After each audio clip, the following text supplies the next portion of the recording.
This morning, this particular stream A, we have a UFO abductions workshop. I'm not sure if this has been tried before. Now, the format for this will be, it's a 3-hour workshop. First of all, we'll have Mary Rodwell, who will speak for about an hour on her experience as a registered nurse and a professional counsellor in West Australia, working with UFO abductees.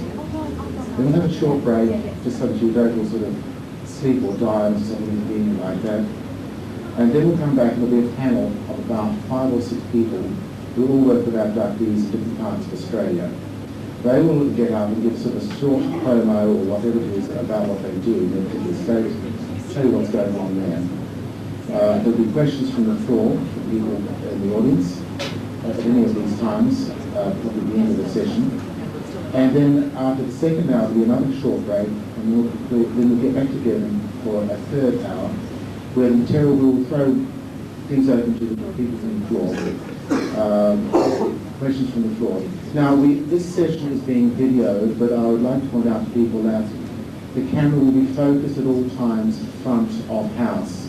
If people have any concerns about appearing on the video, the audience will not appear unless, of course, you actually want to get up and do something outrageous up front, of course, it's entirely up to you. But our people have been instructed to keep video off members of the audience. So without further ado, I'd like to start this session by introducing the convener for this session, which is Mary Rodwell. Mary is a registered nurse and professional counsellor. As co-director of the Australian Close Encounter Research Network at ACERN in Perth. Mary runs the only professional support group for abductees in Australia. Mary works tirelessly and counsels abductees and spends a lot of her spare time, of which is absolutely none, I'm sure, raising public awareness about abductions. I'm sure that's an incredible job in itself. She does this so that mental health professionals can research the phenomenon better and provide much better information for people involved in this particular process. Now, at first, Mary will talk about the abduction reality, the contact, it's real, and she will discuss why abductees need your support. I now have great pleasure in turning the session over to Mary Rodwell. Thank you.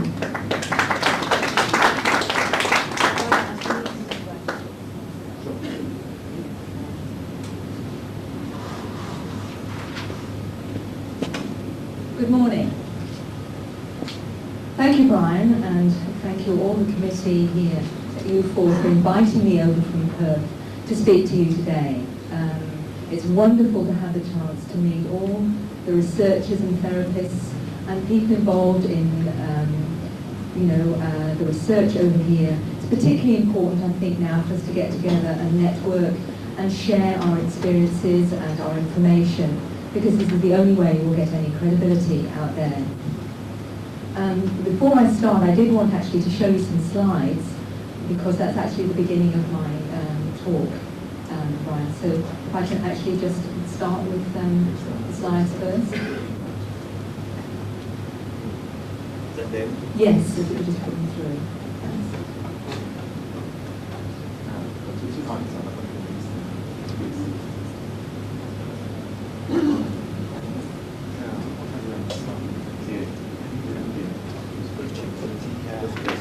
Yes, sure. One of ours picking up the floor. Oh, is that right? Just about there. Okay. Excellent. Thanks. Just remember to pick that up if you're going to walk anywhere. Okay. Right. Sorry. Put it on the left foot, I think. Okay. Right. You want to go on now? Yes? Yes, please. I'd just like to run them through. Is there a cap on the lens? No, it's on. No, it's on. It's fact or fantasy. And if you'd just like to go through them when you have a minute, just so you can see. Thank you. That's fine. That's fine. If you could just keep going through them, that's great. These are the light beings that some experience actually see. And these are quite a common one for a lot of the experiences. They see what they call as light beings, and they're portrayed in different ways. Would you like to keep going, please? That'd be great. I've had a young 14-year-old girl drawing these particular ones that she sees, and you've got a 44-year-old man seeing the same. Would you like to keep going, please? That'd be excellent. It's quite a range of different sorts of beings. Please keep going, that's excellent. Different coloured balls of light are another common part of this experience. Again, different shaped eyes, from the very big ones to slanting and fairly small eyes. Now I'd like you just to leave it there for a minute. This lady has seen all these types of beings, from the lion one at the top there, which others of my group have seen also. So as you see, it's not just typical greys we're talking about. We're talking about a range of amazing different types of beings, including the light being again, as you can see there, which is what you saw on the second slide. So is this fact or is it fantasy? I'd like to say this morning, ladies and gentlemen, that I believe human contact with extraterrestrials is real, not just for the abductee, but for us all. And it's not only happening now, but I believe it's been happening all through human history, and will most certainly continue on through to our future. I have provided emotional support for over 100 experiences, their families all having the abductee encounter experience. And through this and my own research, I now fully believe human contact with extraterrestrials is real. After 50 years of research into the UFO reality and the enormous amount of evidence, most of our leading ufologists will say that the reality of UFOs is not up for debate.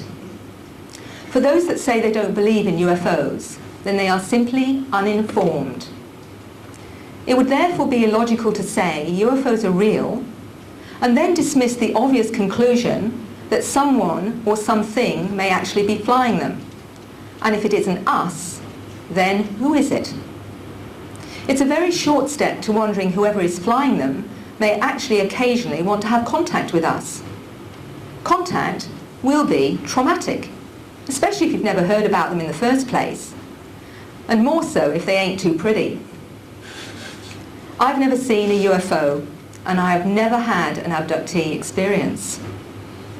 But I do believe many millions have, and I have seen the enormous amount of evidence, both scientific, physical and psychological, to support my statement.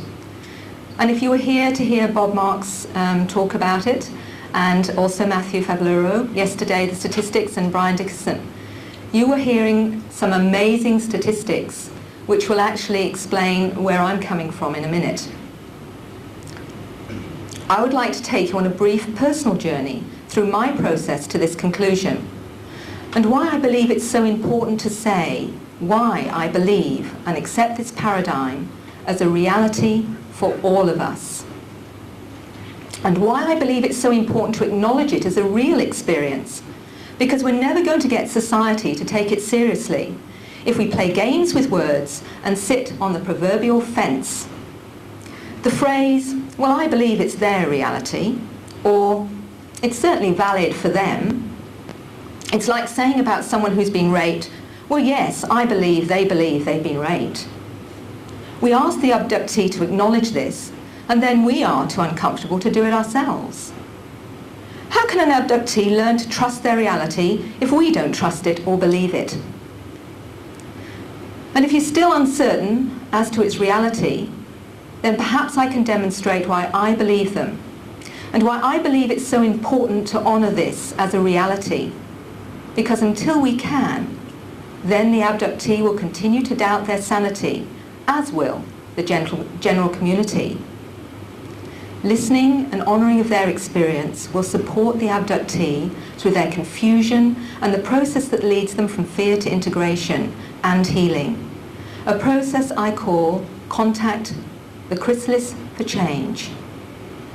I would like to further demonstrate that support through this process enables the abductee to absorb the changes in their reality and accept a broader, multidimensional one. We look at the ultimate effects of ET contact and what it may mean. And I call this the fruits of the abductee experience. What are they? ETs, contact, harbingers of doom, as some researchers claim? Or are they, in fact, a signal for hope? Can we judge? Or does judgment limit our fuller understanding, as well as perpetuate the fear that some abductees feel? Transformation, birth and a new dawn. A hypothesis and a startling conclusion. Why I believe the abductee. I'm a registered nurse and a midwife. It's a very grounded profession. Delivering bedpans, believe me, is very grounding. You deal with a very scientific and physical paradigm. I have 11 years of experience as a professional counsellor with a broad range of clinical knowledge. You become an extremely good judge of people and their psychological health, and I'm not easily misled. I was doing extra professional training when a friend introduced me to someone who said they were having contact experiences with non-human beings. He told me that the only reason he was prepared to talk to me was that he'd heard I was open-minded. If I hadn't already been exposed to this phenomena, having read Abduction by psychiatrist John Mack and Communion by the experiencer Whitley Strieber, I think I could have been forgiven for initially thinking that this person had severe psychiatric problems. What was it that convinced me that this person was not psychotic or delusional? He presented as a very young-looking 40-year-old. He spoke calmly and normally. He knew what he said sounded bizarre and had already questioned his own sanity. He was obviously sincere and had had absolutely nothing to gain. And like any normal person, he was bewildered and confused by unexplainable events and wanted to understand what was going on. He had physical evidence, marks on his body, photographs his partner had taken of them, including a shaved area on his leg that he'd observed while having a shower. He was particularly concerned for his partner because she was having experiences, as was his 5-year-old daughter. On one occasion, he phoned me to say he'd had an experience while in meditation. And he came to me the next day and showed me marks on his earlobe, which was still red and swollen, and looked to me like a small, regular scar newly healing, resembling microsurgery. I asked him what he needed from me, and he said, "All I need is someone to listen. Someone who won't think I'm loony." And he continued, "There's a support group for almost every imaginable issue, but not for this." I knew I had to find out more so that I could be more of a useful resource, but I wasn't sure what to think about this experience, although I certainly believed it was his reality and that of 2 other members of his family. But was he delusional? At this time I was still very ignorant, and as I was doing a course in advanced counselling, I decided this was a good opportunity to explore what traditional psychology had to offer. But with some trepidation, I took the case to counselling supervision with a group of other professionals. I had my list of hypotheses for mental illness, hallucinations, paranormal phenomena, and finally the abduction enigma. I explained why I felt he was not mentally ill. 1, he questioned his sanity. 2, he'd sought medical assistance. 3, he was not alone in having them, and he questioned a delusion that involved 2 other members of his family, including a 5-year-old daughter. He certainly was not looking for attention, as he was afraid to talk about it because he'd already had the experience of being thought a loony. Surprisingly, to me anyway, I had a good reaction. Everyone was fascinated and asked lots of questions, except one minister of religion, who remained silent throughout. Unfortunately, despite their interest, they were totally uninformed of the abductee phenomena, and I ended up answering their questions, for they were unable to answer mine, and then I realised I was on my own. So I was looking for answers, and there's a Snoopy cartoon, and Snoopy is asked by Peanuts, "Why do you want to be a counsellor? Is it because you want to help people?" And Snoopy answers, "No, it's because I'm nosy." Well, ladies and gentlemen, I do want to help people, but I have to admit that I'm extremely nosy, or perhaps just very curious about life and why we're here and what's it all about. My search for answers, particularly about this phenomenon, has taken me through an eclectic study and research from anthropology to philosophy, parapsychology, theology, and literally hundreds of reference books, from the scientific to the esoteric. And because there are so many bewildering aspects to this experience, there is no single avenue of knowledge you can afford to ignore. Even though I believed my client was having experiences, I was educated in a traditional scientific and theological base. If I took on board all he was saying, then I would need to drastically change my whole paradigm, and I needed to be totally convinced. I had learned of organisations in America such as PEER, the Programme for Extraordinary Experience Research, run by John Mack, and the ACCET, the Academy of Clinical Close Encounter Therapists in America. And I was delighted to get information from them and finally registered as a clinician member of the ACCET. This organisation has 105 professionals, psychiatrists, psychologists and doctors, all registered and dealing with this experience, and they have workshops all over the world. But by this time, I was now being contacted by even more clients with the encounter experience. Some desperately wanted a support group. I was a member of the ASPR, which is the Australasian Society of Psychical Research in Western Australia, and learnt some ufology researchers had been looking to set up support for abductees, and they had someone in mind to facilitate it. This was a professional counsellor therapist called Elizabeth Robinson, and many of you will have already heard Elizabeth's talk. I wasn't aware till later that she was also an experiencer. This led to the abductee support group that you've heard about, and its evolution to ACERN, the Australian Close Encounter Resource Network. And we've got 5 main areas that we focus on. We offer abductee support, from a support group to one-to-one counselling. We collate information and research for the abductee phenomena. We encourage media attention to raise public awareness.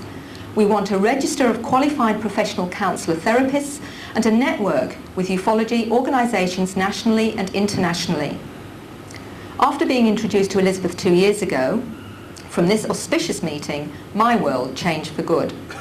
We had identical goals to provide professional, confidential support for those with abductee experiences.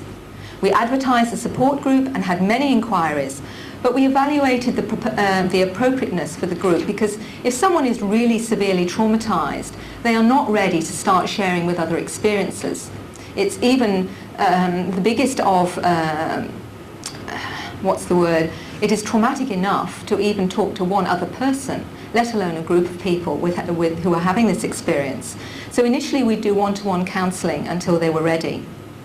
We had 12 courageous individuals finally attend, plus another professional psychologist for feedback. It was an amazing meeting. One young lady saying in conclusion, "I never believed this would ever happen," and it totally validated my commitment to this work. We've met regularly. We have seen enormous changes in those attending, and the growth and confidence of those that have attended has been absolutely extraordinary. But Elizabeth and I knew we were only reaching a minute proportion of those needing support, mostly because they didn't even know we existed. We needed to advertise, but that costs money. We had none. The only option left was to go public, so we contacted the press. And since then, we've featured in national women's magazines, exposed to the worst of gory scenarios, but we eventually subscribed to the philosophy, all publicity is good publicity. We were reaching those needing help, and to give you an example, we even had a cartoon about our support group in the West Australian. And one gentleman found 2 of his colleagues laughing at this particular cartoon that showed somebody saying, I'm from the planet Wacko, and there's a new support group in Perth run by Mary Rodwell, ha ha ha. What was amazing was that his 2 friends were laughing about this, but he was actually taking it seriously. He found out where we were having a support group and contacted us. So whatever the publicity, it's okay. You've got to have a broad back with this, otherwise don't be in it. We featured in newspapers, radio shows, television, including the documentary Oz Encounters, UFOs in Australia, shown on Channel 7 in last November. It showed Liz and her experiences, including many therapists and researchers over here in the eastern states. And it was a very good overview of the phenomena. Through our publicity and the more open-minded professionals contacted us, and through this, a CERN was born. But sadly, this is just a drop in the ocean. Now, what I'm particularly concerned for, and I know Brian understands one of my focuses, I work with a lot of professional counsellors, psychologists, and psychiatrists, and a lot of them are totally unaware of this phenomena. And I'm going to say this with respect to all those that are involved in this area. Abductee warning: beware mainstream mental health professionals. They can seriously damage your mental health. And I do apologise for those that are open-minded here, that may be coming from that area. But I'm going to tell you about a case study of mine that I'm still offering ongoing support a year later. It became clear that we needed to offer the same resources as PEER and the ACCT in America, particularly the agenda in alerting mainstream professionals in the mental health field about this phenomena. By this time, I'd heard many stories from abductees traumatized by going through mainstream therapists and mental health professionals. Many had resourced them to their cost and were diagnosed as psychotic, then medicated and institutionalized. This was more damaging to their psyche than the ET contact. Elizabeth documents her own uncomfortable experiences with professional therapists in her book, Secrets, Truth and Destiny, and also mentions a young man who naively trusted his brother sharing his ET contact. Shortly after this, he was collected by a psychiatric emergency team, hospitalized. He soon learnt to keep quiet. In my nearly completed book, Contact, It's Real, I discuss a case study demonstrating how damaging ignorance regarding this phenomena was, and still is, for one young female client of mine, just 20. She'd been experiencing ET contact since 4 years old, had been in fear and confusion since that time. She said she had no way to explain her experiences to her parents, and they couldn't understand her extreme fear, particularly at night. This young woman soon realized that anything to do with UFOs or ETs terrified her. And due to her ongoing experiences and confusion, she became increasingly antisocial, very insecure, lonely, and trapped in her world of fear. Her mother took her to see a psychologist at 8 years old. This didn't help. She was unable to discuss why she was so frightened at that young age, and she said, "I just didn't have the words." By 14, she was sleeping so badly due to her continuous ET contact that her schoolwork suffered, and she was so tired she felt unable to cope. Severely depressed, she attempted suicide by slitting her wrists and was hospitalized. She finally gained the courage to tell the psychiatrist what was really troubling her, and that she was being abducted by aliens. The psychiatrist responded by saying there was no such thing as aliens. Unable to diagnose her or label her condition, he took her case to a panel of doctors. The final consensus was that she must be schizophrenic. "For me, it was horrific," she said. Some of her experiences directly impacted on her school life are echoed in an English publication just out, the book called Abducted. Anne Andrews is co-author and mother of Jason, a 15-year-old son, who had abductee experiences from a small child. Jason Andrews reacted badly to his not having his experiences validated and became increasingly disruptive at school. Jason was taken to see a psychiatrist. He called her the finger lady because every time she spoke of the aliens, she would hold up the fingers of each hand, bowing them in what Jason thought was a condescending manner to indicate the word aliens should be in quotation marks, and thereby not necessarily taken as correct. Jason became very angry with the psychiatrist when he realized he was not getting the help he hoped for. The psychiatrist was clear he was not mentally ill, stating to his GP that he was not psychotic, and was told he was not hallucinating. But Jason was prescribed antidepressants to help him sleep. Jason was fortunate. Compared to my client, at least he was not labelled as mentally ill. Unfortunately, my client is still being medicated 6 years later, which she says is the reason for her depression and lack of self-confidence. For my client, being at school was too difficult for her, and she was allowed to remain at home medicated and tranquilized. But of course, the ET contact did not stop, despite the medication. Alone and frightened, she gradually looked for her own answers, researched the abductee enigma herself, realized it explained her own experiences, but still no one would believe her. She wanted to go to America where she knew there were people there who would listen and support her, but hadn't the financial resources. Severely depressed and frightened, she attempted suicide several more times. And finally, it was a TV program on ET Contact that convinced her to seek help. And finally, she contacted me through a ufology organisation in Western Australia. This had taken tremendous courage for her to do this, because all the helping professions so far had said she was mentally ill. To her relief, I listened. She told me she felt suicidal because she was not believed and that psychiatric help had been horrific. After counselling, she was able to attend the support group, and with deep emotion she said, "At last, now I know I'm sane. I always believed I was, but now I know." Crazy or a bizarre experience? Well, ladies and gentlemen, we cannot sit on the fence with this. Phrases like, "Well, we believe it's their reality," as I've mentioned before, is like saying to someone who has experienced rape, "Well, my dear, I do believe that you believe it's real for you." We cannot get mainstream mental health professionals to look at this seriously unless we do. We have to jump off the safe proverbial fence. Do we say, "Yes, I believe they believe it's their reality," or do we say, "Yes, I believe it's real"? We're forever encouraging our clients to expose themselves and honour this in themselves, despite their understandable fears. Abductees continually question their reality. This creates further confusion in them and stops them from dealing with it. We support by assisting them to acknowledge it, and from that we get some integration and some healing. But real support comes from validation of it. And yes, it's controversial. And if it's too hot to handle, then get out of the fire. It takes tremendous courage for them to walk their truth, and for you to walk your truth and talk about the most bizarre of human experiences. And few special people have managed to do just that, just like Elizabeth.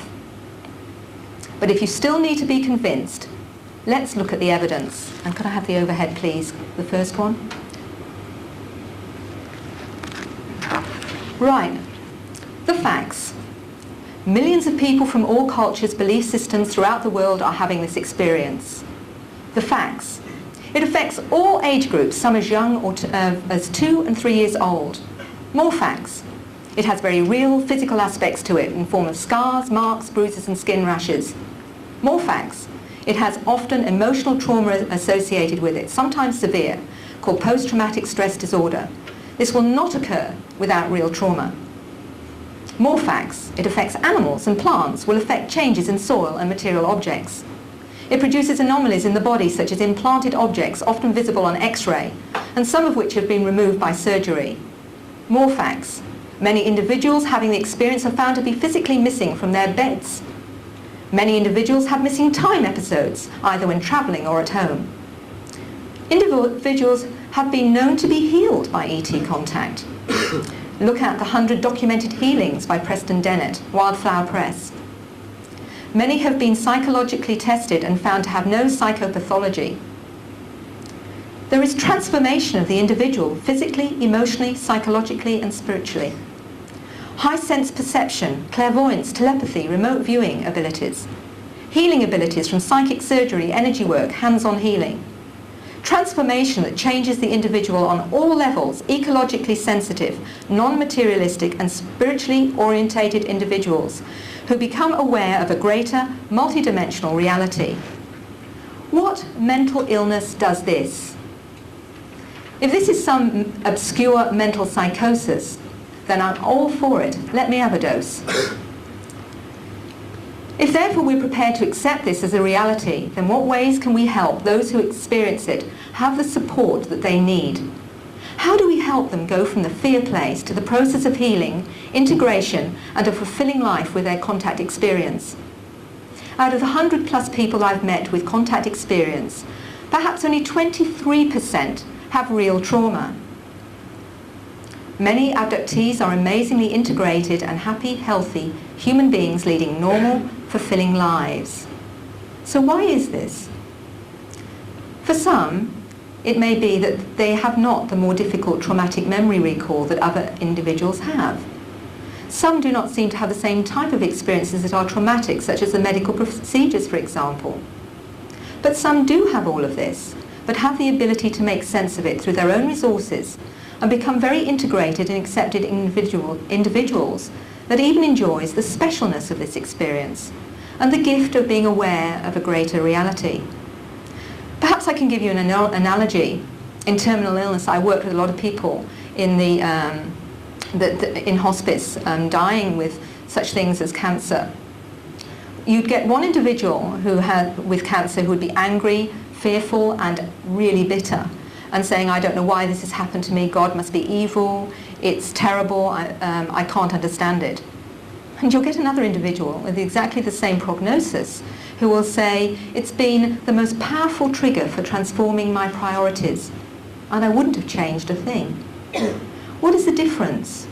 Some of it's attitude and their belief. One found some way to make sense of their experience. All experiences, integrated or not, have the ultimate desire to make sense of their experience, to understand what it's all about. Why me? What does it mean? What's it for? Who am I? This process from fear to understanding I call contact, the chrysalis for change. Can I have the next overhead, please, Brian? Through my research with experiences, I've come through a process. I've come to realize there is a process that you go through from the confusion right through to living and growing with this experience. And these are the 10 stages. I call it from fear to transformation, where you start off with all the confusion and really in the fear place. And you go from the fear place to the curiosity, the questioning. What are these experiences? And this brings up, again, as you look to finding what this is, you start to resource information. And this creates a sort of controversy within yourself. What is real? What is there about this that makes this real? What is the information out there? Am I really crazy? Or is this actually a bizarre experience? And there comes a point where you get enough information where you realize that in fact, perhaps this is real. It may be when you first attend a support group, it may be that you pick up one particular book that echoes and resonates so powerfully that you have got no more choice but to recognize that this is real. And it's known as the realization event. Now this is really, really scary then, because you've got the conflict. Part of you wants to deny it all and say, I'd rather believe I was crazy, and if I take medication it's all going to go away. But there's another part that says, have I got to accept this? Because it's there, it's in front of me. What do I believe? And then comes a point at number 7 where you start to change. You start to say, well, maybe I can take this on board. So you start to take on the multidimensional reality, the new paradigm, the change in worldview. And this I call the conversion, the acceptance of the dual reality. And as this starts to become part of it, and you may vacillate between all of these, backwards and forwards for quite some time, till you reach a point of calmness. And I call this from the fear, you're going to the transformative effect of this experience, to finally, yes, contact's real, and integrate and live and grow with this experience. Its value, I believe, is in providing markers for the abductee. It gives them some reference point as they move from the fear place and confusion to knowing they can survive their contact experience and eventually go on to live a normal life. What does all this mean? For many abductees, the journey from the fear place to integration can be fairly rapid. For some it can take years, depending on the support and validation they get. Given the right support, by this I mean an honouring, supportive environment, then I believe it can be very swift. We can all help this process, the abductee or informed individual, by giving validation and acceptance, because for everyone who's informed, the more chances are that those who need help will be supported and healed, especially those confused, fearful and traumatized. They need to know they're not going crazy and that they can safely seek help, not just through us, but have it validated by the community, so they do not suffer from fear and isolation that they have up to now. It's up to us and the therapeutic community researchers to raise public awareness by speaking openly and facing the controversy it will certainly evoke. Well, it's real, but what's it all about? If you're satisfied that this phenomena is not a mental aberration or psychosis, not symbolic or any other Jungian hypothesis, this amazing phenomena begs the question, what's it all about? At present, I feel we're like the 7 blind men and the elephant. We all grab a piece of the elephant and believe we know what the elephant is like. We still have far more questions than answers. But we do know some of the effects of this experience, and I'm not just talking about the trauma, which is only a small percentage of abductees have anyway. I believe we focus far too much on the fear and the intrusive side of this experience, and it gets our attention but hardly helps the abductee who's already fearful. It's much bigger than the fear.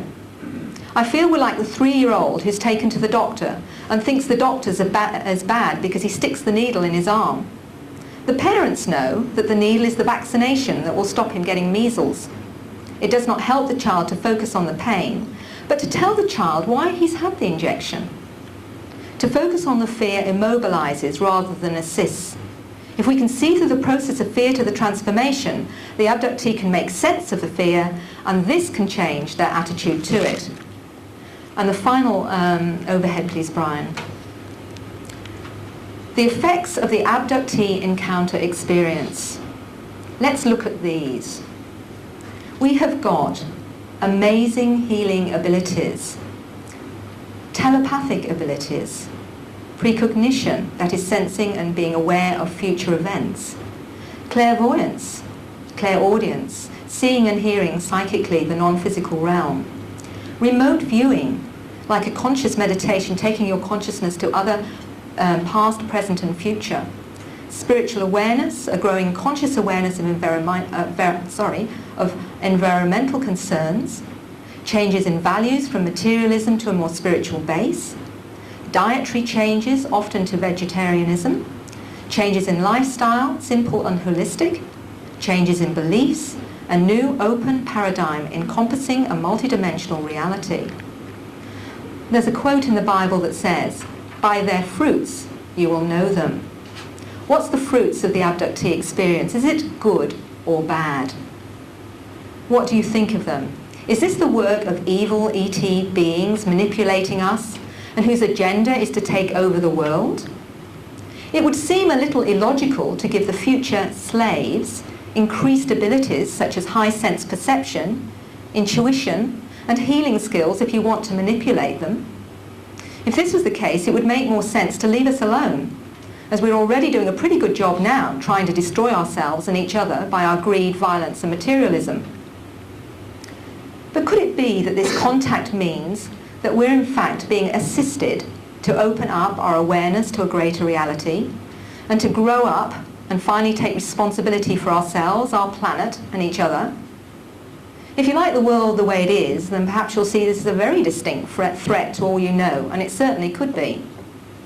But like it or not, it's happening, and I believe this is just the start as we see more and more abductees acknowledging their reality. Once again, Bob has spoken about this. The numbers could be absolutely astronomical. What does it all mean? Is it possible that we're seeing the birth of a new species of human? Are we witnesses to the birth of a new, intuitive, compassionate and spiritually connected individual? Perhaps up to now we've just been unconscious of our potential, and it's time for us to be shown through this ET contact how to be fully conscious. Anomalies in our physical body show we only use 1/10 of our brain capacity. What is the rest for? We don't know. I certainly believe we're seeing a transformation of the human condition, and it certainly seems to be assisted by the contact with ETs. But as with any birth, there is some pain and fear. But if through the birth the person is fully supported, then there is transformation. The birth of a new child, we all benefit, because this transformed human being will encourage the rest of us to open our consciousness to the greater paradigm, the multidimensional reality. We then see that the universe is far bigger, far more splendid than we ever imagined.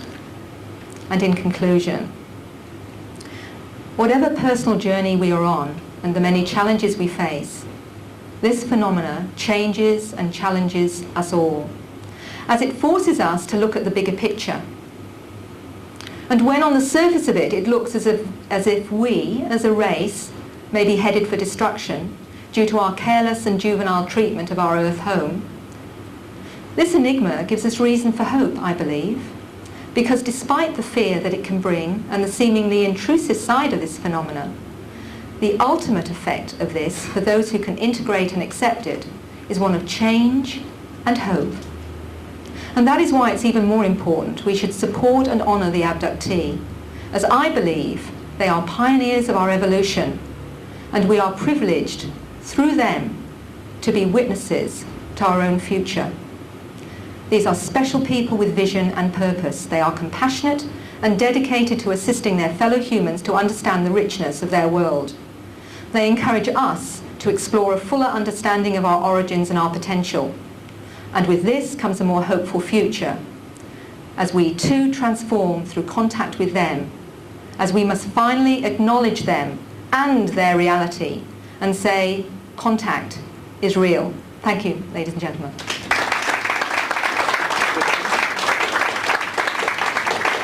If there's any questions, I'll be happy to answer them. So yes, looking at the whole thing in a holistic sense from a scientific point of view,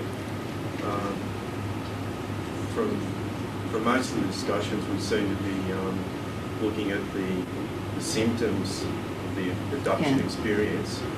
I mean, I might be naive, but why isn't there also a similar emphasis on the cause? From argument's sake, to validate alien encounters with the people by a second person. In fact, you know, getting the people that are abducted, getting some sort of surveillance and all this sort of thing on them. I don't think I can repeat that question in full, but I gather that your question is really that why are we not concentrating on the cause rather than the effect? Would that be right, of abductions? Well, there seems to be a big emphasis on the symptoms, but what about the cause, the other side of the coin, I guess? So look, you're accusing us of just dealing with the symptoms and not the cause. Well, I'm not making sorry, the okay. Thank you. Yeah. Sorry. Oops. But Dealing the other side of the coin is the validation or the proof of the contact with the extraterrestrial or whatever. I'm not sure I quite understand what you mean by the cause. Well, you've got certain people that are claimed to be regularly abducted. Yes, yes. Why, for argument's sake, why can't some sort of surveillance be kept on these people to validate their claims? Okay. Well, if you read the book Connections, there are two experiences there that actually talk about some ufology organisations actually trying to monitor ET contact with them at night. And it was extremely difficult to do because for whatever reason it seems that the ETs themselves are very aware of this, and they do seem to create a great deal of disturbance. And with a lot of the anomalous psychic phenomena around that, you get electrical disturbances. Even when I have done a regression, sometimes the tape recorder will play up. So it's like almost as though they create an interference to stop that from being validated on one level. So it makes it very difficult to actually monitor what they're doing. Although I think Daryl Sims has tried to do this, and he's tried to program people to remember their experiences consciously when they've gone aboard the ship, I believe. In one of his talks in England, he actually talks about this. But it's not very easy to do, and the ETs seem to be very aware of this. Next question. Sorry, yes, gentleman back. Repeat the question. People I've known who've had psychic abilities given to them, not through any sort of esoteric training, but given to them, and from everything I've read, often really come to a lot of trouble and regret these abilities being given to them because they've always taken away from them what's given to them.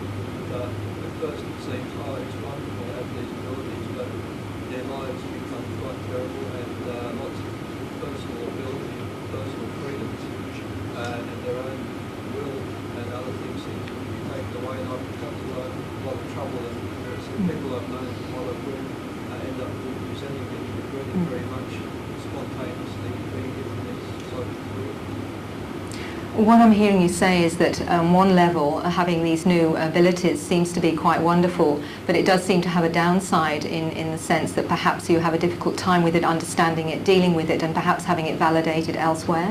No, not being validated, but their lives come to rapid growth, and a lot of personal abilities, they pay the personal payment of, in terms of their own personal abilities, being able to make decisions, run their own lives, seems to be taken from them, and they just come into an increasing stride. What seems to be rosy and wonderful at first becomes increasingly destructive in terms of their own personal life. Can I just comment on that, actually? Sorry. I not your session. understand what you're saying in terms of how difficult it is to learn to cope. Can you get Elizabeth to come up? Liz, would you like to come up? Elizabeth, can you come up with us, please? It's not your session too, should I remind you, not yet. No, I know. It's okay, she can't resist. Come on, Liz. I want to answer questions too. This lady's so gorgeous. Yes, I just wanted to comment on that because I can absolutely appreciate where you're coming from in terms of how big an adjustment it is learning to cope with an increased psychic capacity. Just what I'm saying is that they all seem to learn that there's no such thing as a free lunch. You don't get things for free, you get things taken away from you. But I'm just wondering what you mean by things taken away. People I've known in the past who've had things like they've gone to seances, Yeah. a number of seances, they develop psychic abilities, or certain churches, spiritualist churches, they find their own personal lives become interfered with to a great extent, and their own ability to make decisions, resist temptations and stuff like that. I think what you have to do, I mean, when I first started developing or found this, erupting in my life, this psychic capacity, I thought I'd found it, I thought I'd become spiritual. And I thought, great, this is it. And then I started to have all these experiences that I guess a lot of people and I felt were negative experiences.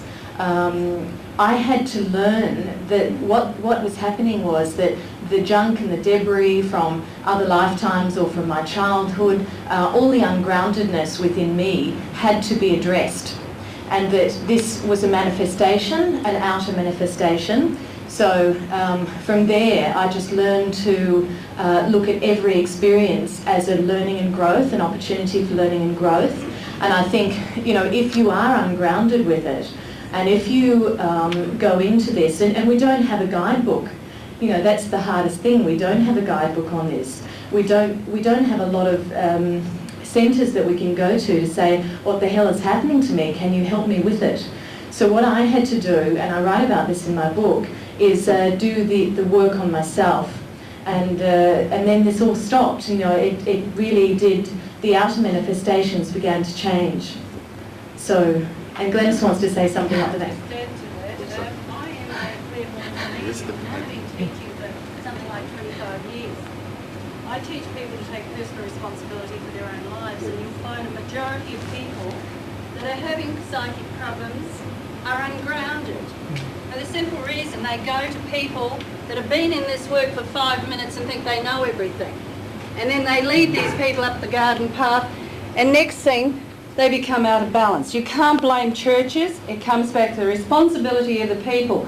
Everybody has psychic abilities. It depends on how you use it. And we have to come back. The buck stops at our door. We have to take responsibility for our own lives. The unfortunate thing is I believe you have to question everything you get in life. Doesn't matter where you go, you question it. If it doesn't sit with you, you walk away. I don't call them seances, I call them meditations. Because I've been training and teaching people for a long time in healing and all these facets of the phenomena. And I've researched, and that unfortunately you'll get people that become out of balance because they become, I call them space cadets.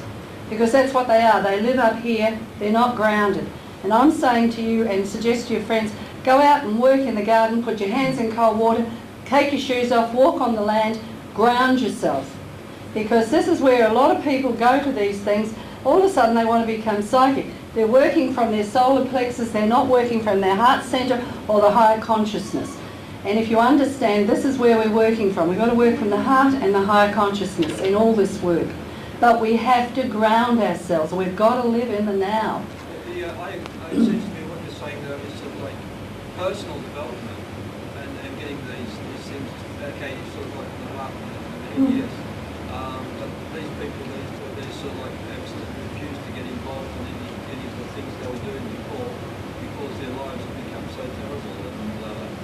Because they're attracting the negativity. They haven't, they're working on grounding, they haven't got rid of their fear. See, fear is created through ignorance.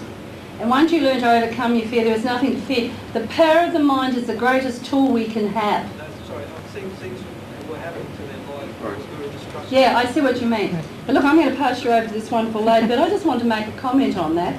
I do a lot of counselling, a lot of work for the last 25, 30 years. And I do have a lot of people that come to me because they're totally unbalanced, because they do get in and they follow and go off to people that run groups. They've been in teaching for about 5 minutes, they've gone to weekend workshops and think they know everything, but basically they haven't got the qualifications behind them to help people.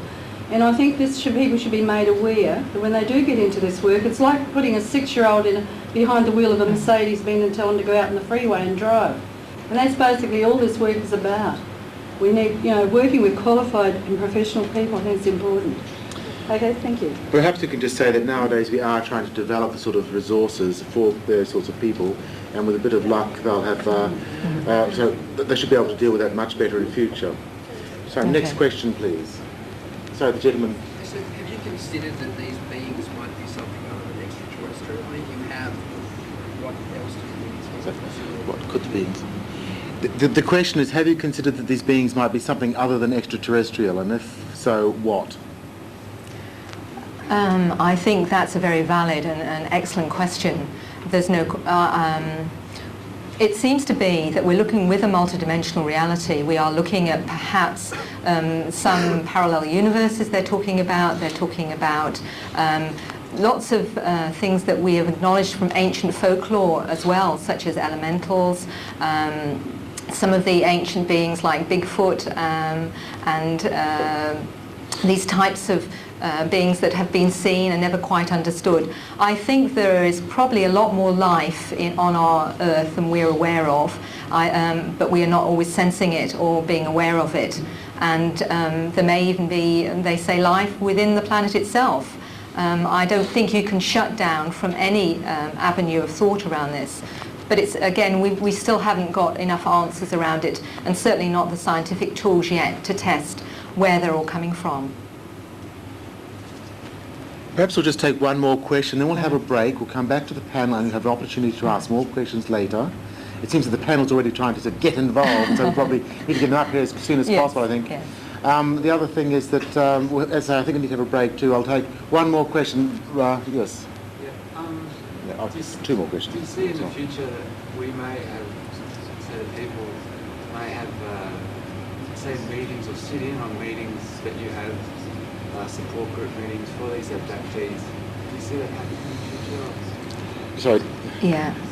What I've been asked actually is whether it would be possible for those who are interested or perhaps having experiences themselves to actually sit in with support groups as well and listen to what they have to say.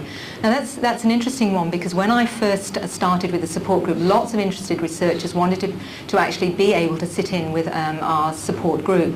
And what I tried to explain was that if you've actually got a therapeutic group with people that are traumatized, the last thing they want to be is being observed under some sort of microscope. It's threatening enough to even meet another experiencer to start with.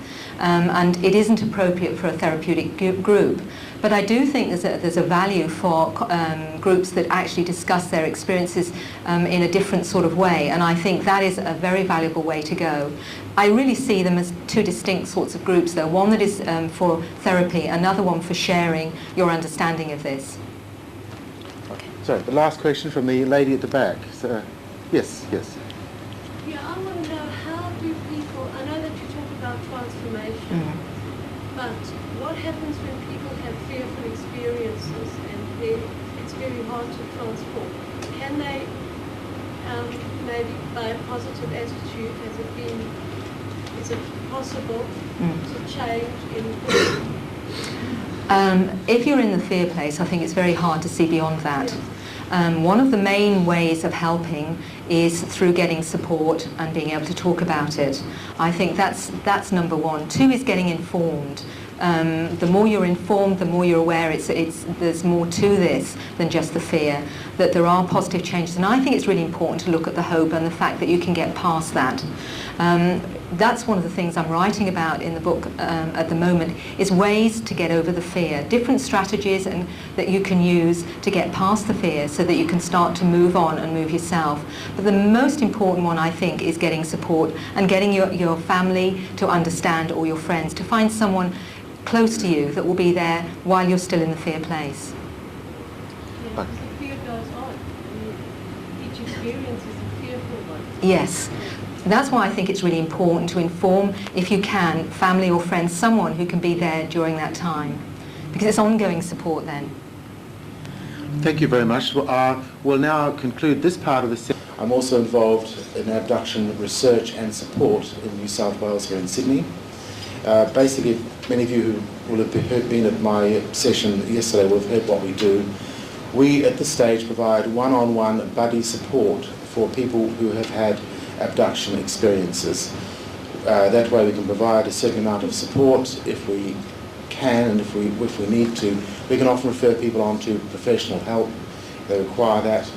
Basically, we just provide support by listening to people and hearing what they have to say and providing them with good information and appropriate information from the Australian environment. We find that's most helpful. I don't really want to repeat myself too much on what I've said yesterday, so rather than take up too much time, I'll turn over to the next person, who is Sylvie Orville-Blue.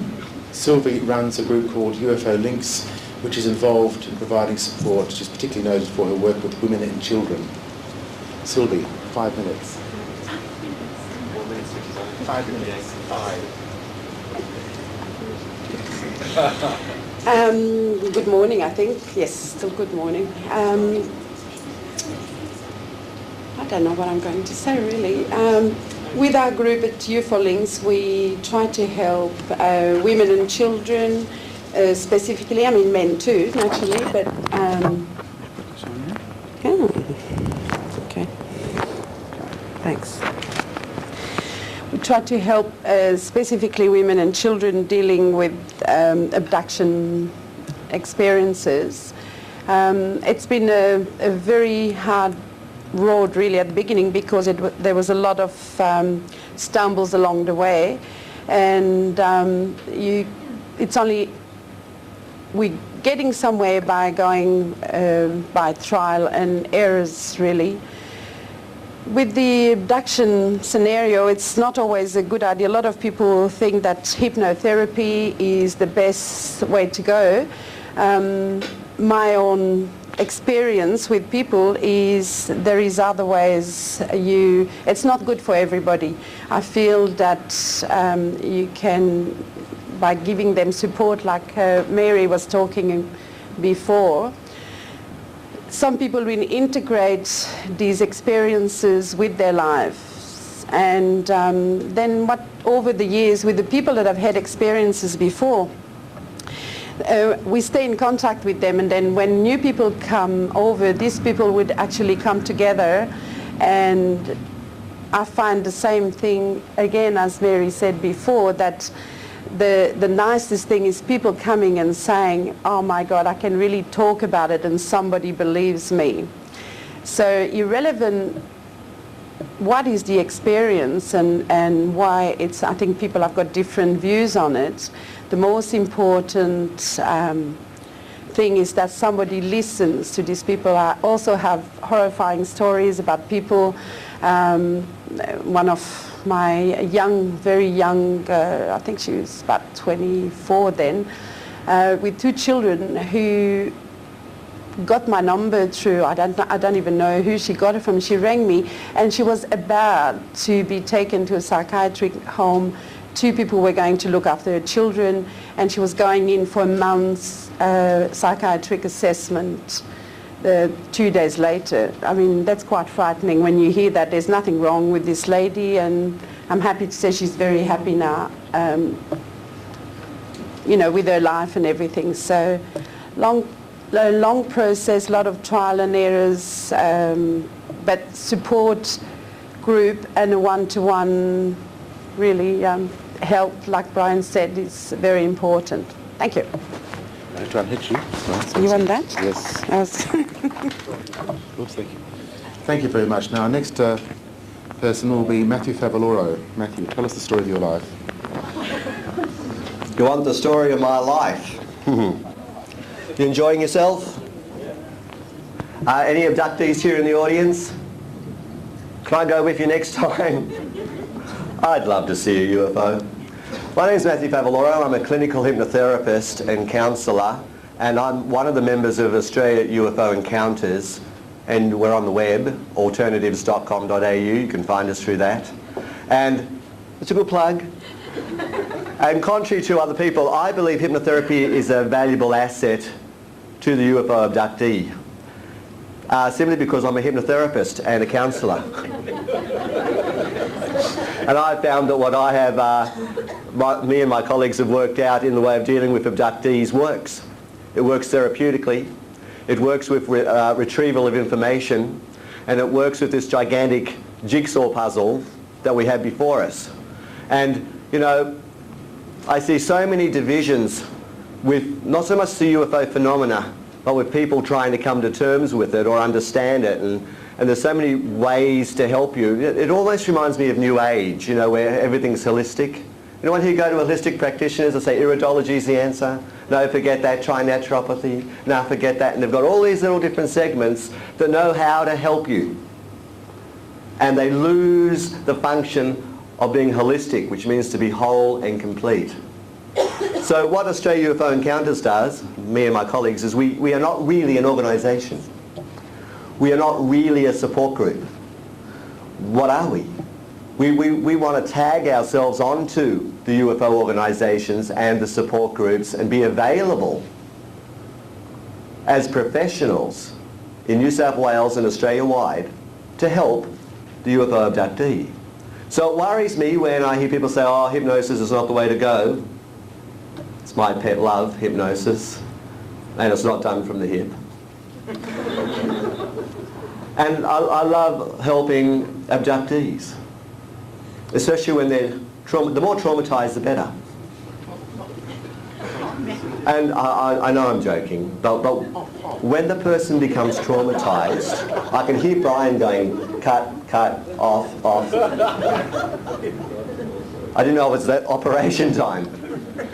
When people are abducted, or when they do go through trauma, it's very important that they do get the support, and it's very important that they don't get the answers from others. And very often someone will dive in and go, oh yeah, you know, that happened to my cousin, and this happened to them, and now they've got one left foot. You know, and they build an image or a picture of what they're in for. And one of the things that we do is we don't try and give answers, we try and find them. Thank you.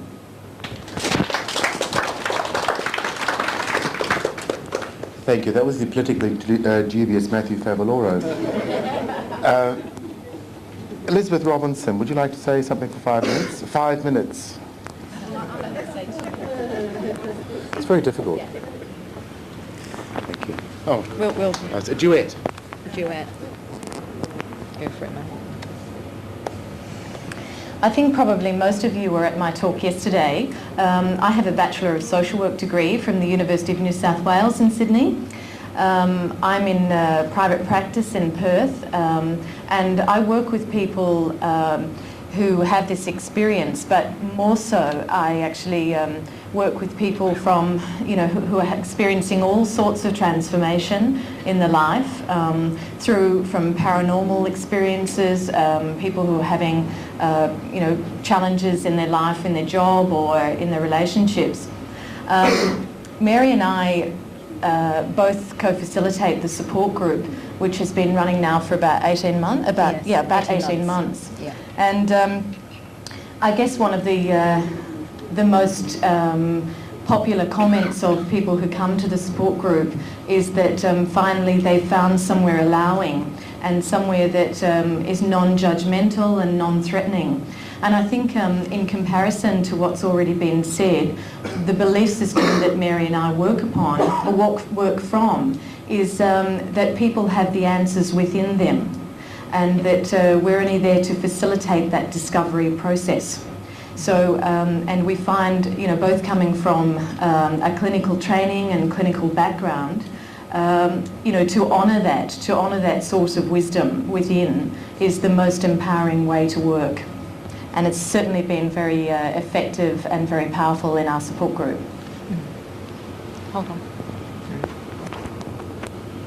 I suppose, should I go with this one? Do you want me to hand it on? Yes. Or just, I just want to say something myself. I want to say something that to me is very important. We've got a statement with the CERN, which is our organisation.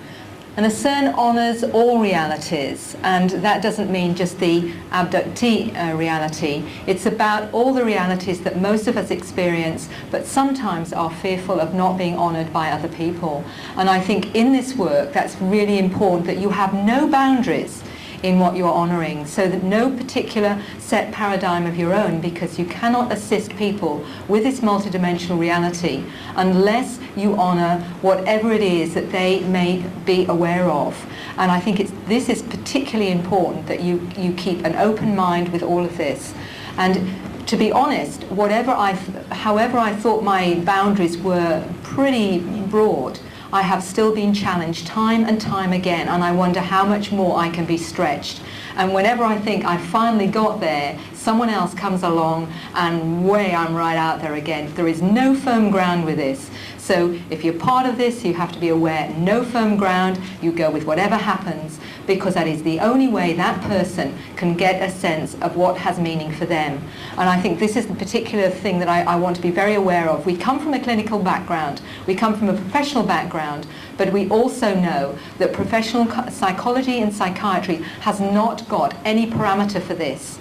And therefore, whoever starts to be part of this has to be aware that they are going to have all their paradigms moved in 500 million ways, and they're still going to go some. So if you come from that background, you have got to really be prepared to be aware of that. Otherwise, don't be in it. Thank you. Thank you, Mary. We will now talk to Bob Marks. 5 minutes. I noticed Matthew was changing chairs before. I think he wanted another 5 minutes, but we're on to him.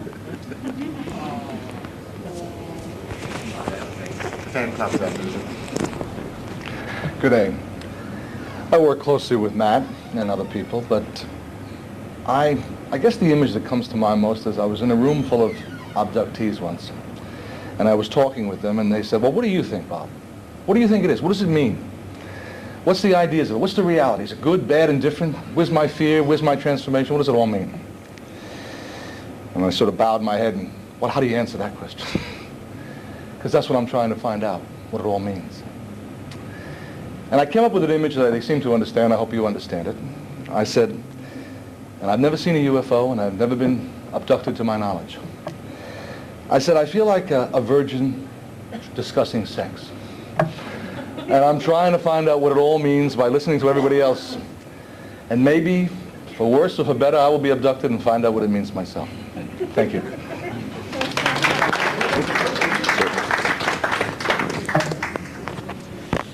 Thank you very much. You can always rely on Bob to lower the tone of any conversation. Now, to really lower the tone of the conversation, we have Glynis Mackay, who will not tell us any jokes, will you, Glynis? No, that's all right. 5 minutes, Glynis. I'm actually very disappointed that I didn't get an award for the best lecture I gave last night. But anyway, I hope you all enjoyed last night. On a serious note, I've been doing hypnosis and working in Ericksonian hypnosis for about the last 15 years. I did training. My background is I did sociology and psychology, computer sciences and accounting many years ago. But because of my own experiences over the years, from when I was a child, I decided there was a big paradigm shift in consciousness, and I felt that we can embrace all modalities in this work that we do. And hypnosis is a tool to help people to take responsibility for their own lives. I do believe that it's important to have ethics, confidentiality, and to put the patient in a very caring and situation where they know that they feel safe, because after they've had an abduction or an experience, they do become very stressful, and a lot of people are very fearful of hypnosis because I think they go along and see people like Martin St. James and think they have to get up there and perform like animals. And that's not what it's about. Hypnosis is there to help people to release the fears and stress that's created the problem. It's amazing, you know, I always say the power of the mind is the greatest tool we have, and when we get so much locked away within our subconscious mind, even from the time we're in our mother's womb. And with regressional therapy, we can go back and you disassociate the person or take them out of that stressful situation and allow them to see the picture. And I often believe that you find that things you perceive as a child, and when you grow up, it's still quite traumatic, the belief of what happened to you. But when you take that adult back as a child, they find they can cope and understand and get a better overall picture of what's happened to them. And, you know, I feel that hypnosis is a wonderful tool in the right hands, and I do believe that we have to look at the ethics and the importance of confidentiality, but most of all, to have that love and understanding for the patient. I'm going to leave it there because I think everybody else has covered everything that I was going to say anyway. Thank you. Thank you. Would you like to take over, or? Yes. That's fine. Okay. Mary Rod will now sort of take over and field questions from the floor. Yes.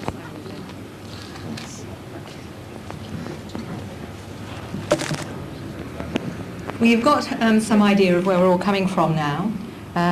Excuse me, I'm just sticking this on somewhere.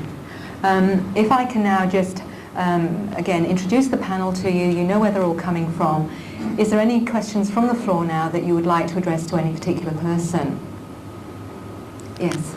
One question to anyone who'd like to answer it, actually, regarding hypnosis.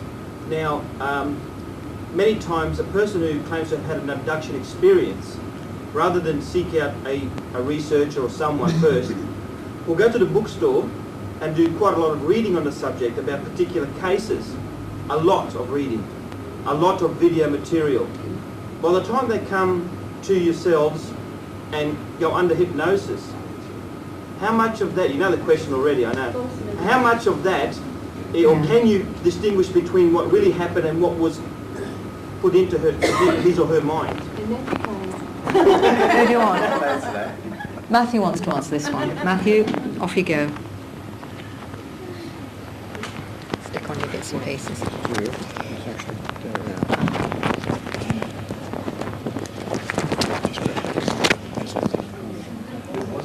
The question is, someone who has an abduction experience may read a lot of books on the topic, watch a lot of videos, have a lot of preconceived ideas, then go along to a therapist, and then you want to know how that washes over into the experience. Is that the question?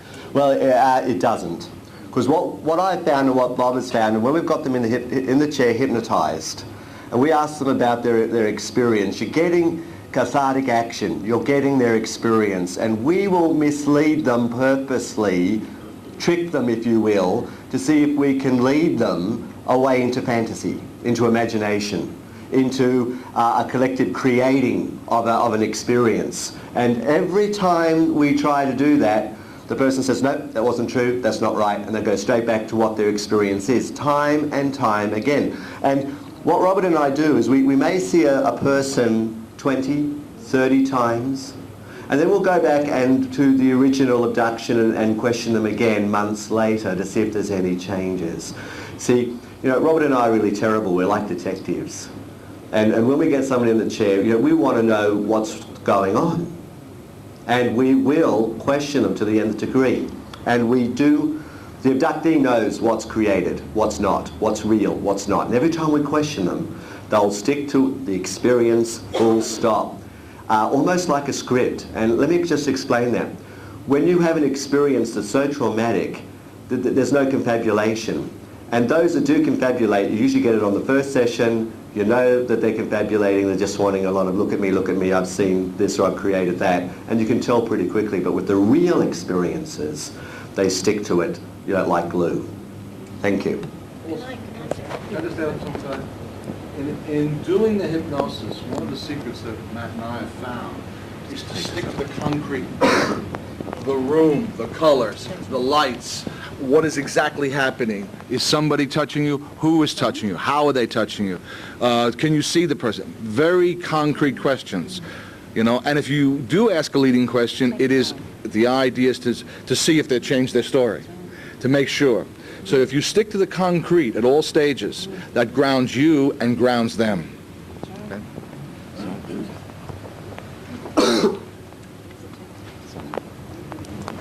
I actually just wanted to add, being an experiencer myself, the last thing that I wanted to do was do any reading, and in fact I hadn't done any reading at all.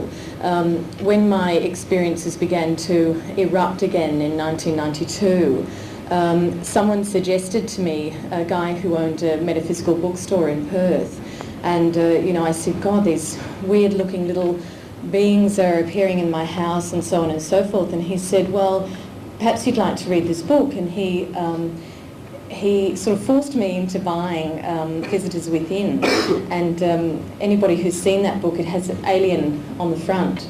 And I got it home, and I felt like burning the damn thing. I felt like jumping on it. I opened it up and started reading about how this can be transformative, how they're helping us grow and come to terms with our cosmic connection and so forth. And I threw it out.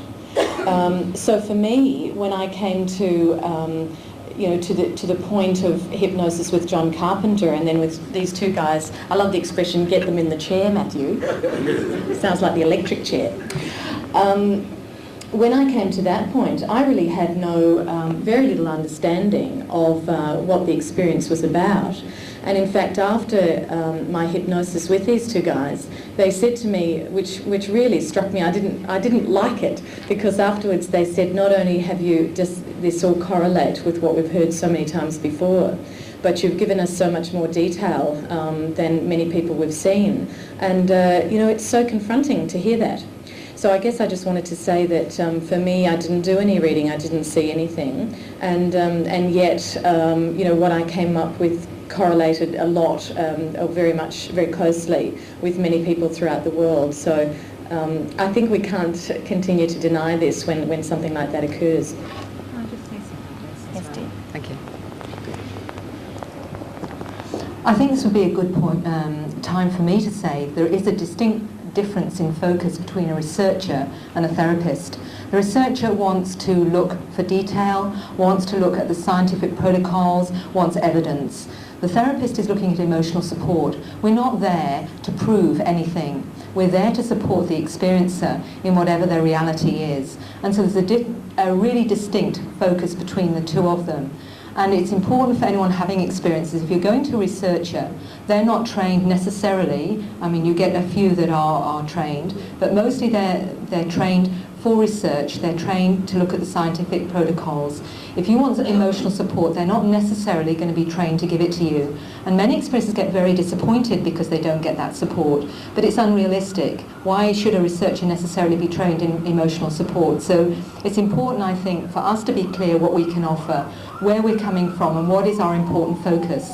And for me, it's not so much about, yes, was the 3 aliens there? Yes, it was a round spaceship. It's more, what does this mean to you? What does this say to you? What is important about this for you to help them integrate it and move forward? So it is a very distinct difference between the two of us. And it's very important that we, either as a researcher or as a therapist, show you where we focus, because I don't think this is always understood. Thank you. Thank you very much. I think Mary's absolutely correct in that respect, the difference between research and support. However, I think that everyone here would agree that ultimately, in terms of the rehabilitation, or whatever you want to call it, or the reintegration of the abductee, you have to allow them some time to come to accept or appreciate or to process the reality of what's been happening to them. And I think nowadays too, you'll find that many of the researchers will allow people that sort of time to go through that process.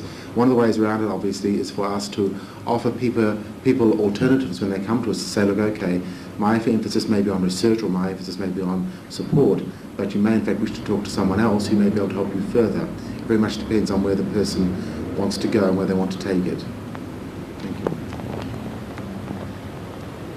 Yes. I was wondering, for the benefit of Stream A, who missed the Mr. Abduction statistics yesterday, is it possible to give a quick overview of your talk?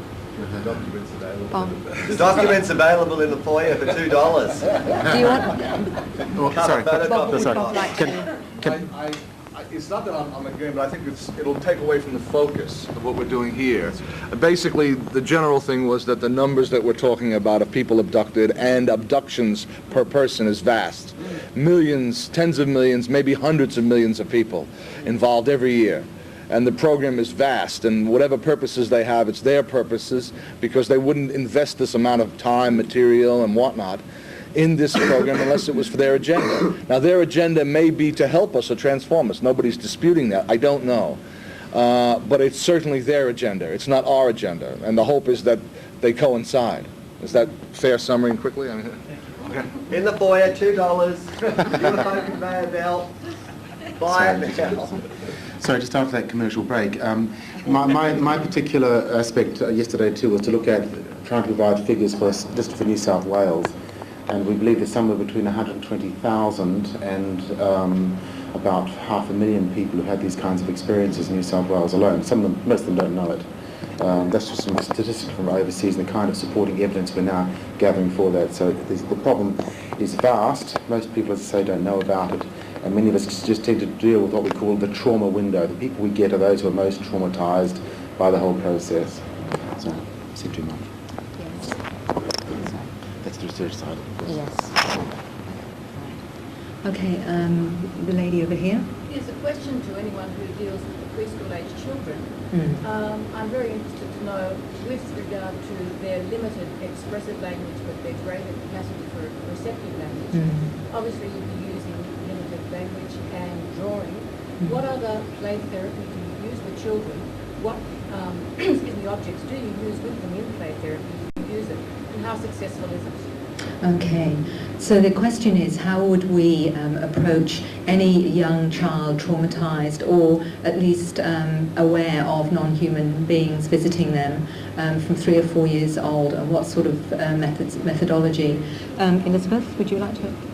Perhaps Elizabeth would like to answer that one for you. And she had, because of her own daughter having these experiences. Thanks, Mary. Okay, we go with that.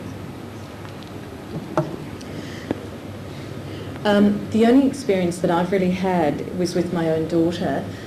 Were you at my talk yesterday? I'm not sure. Okay. What happened actually, just to give you an overview of the beginnings of my experiences, in 1992 I was really going through a period of searching, and I'd come from a clinical medical social work position in a hospital environment, and had Jessica in 1990, so I'd been home for 2 years, and I had a screaming baby all day, and you know the whole scene, mums and dads in the audience, and then suddenly one day I was doing the housework, and I walked into the formal lounge room, and I was completely struck and confused and traumatised by these 3 grey beings that had appeared silhouetted against the lounge room wall. And as I said yesterday, it's interesting because I didn't really think about what happened next. And even in writing the book, I didn't think about what happened next. And a journalist said to me a couple of months ago, well, what happened then? And I said, well, I don't know. And I realised that I didn't really know what happened at that particular point in time.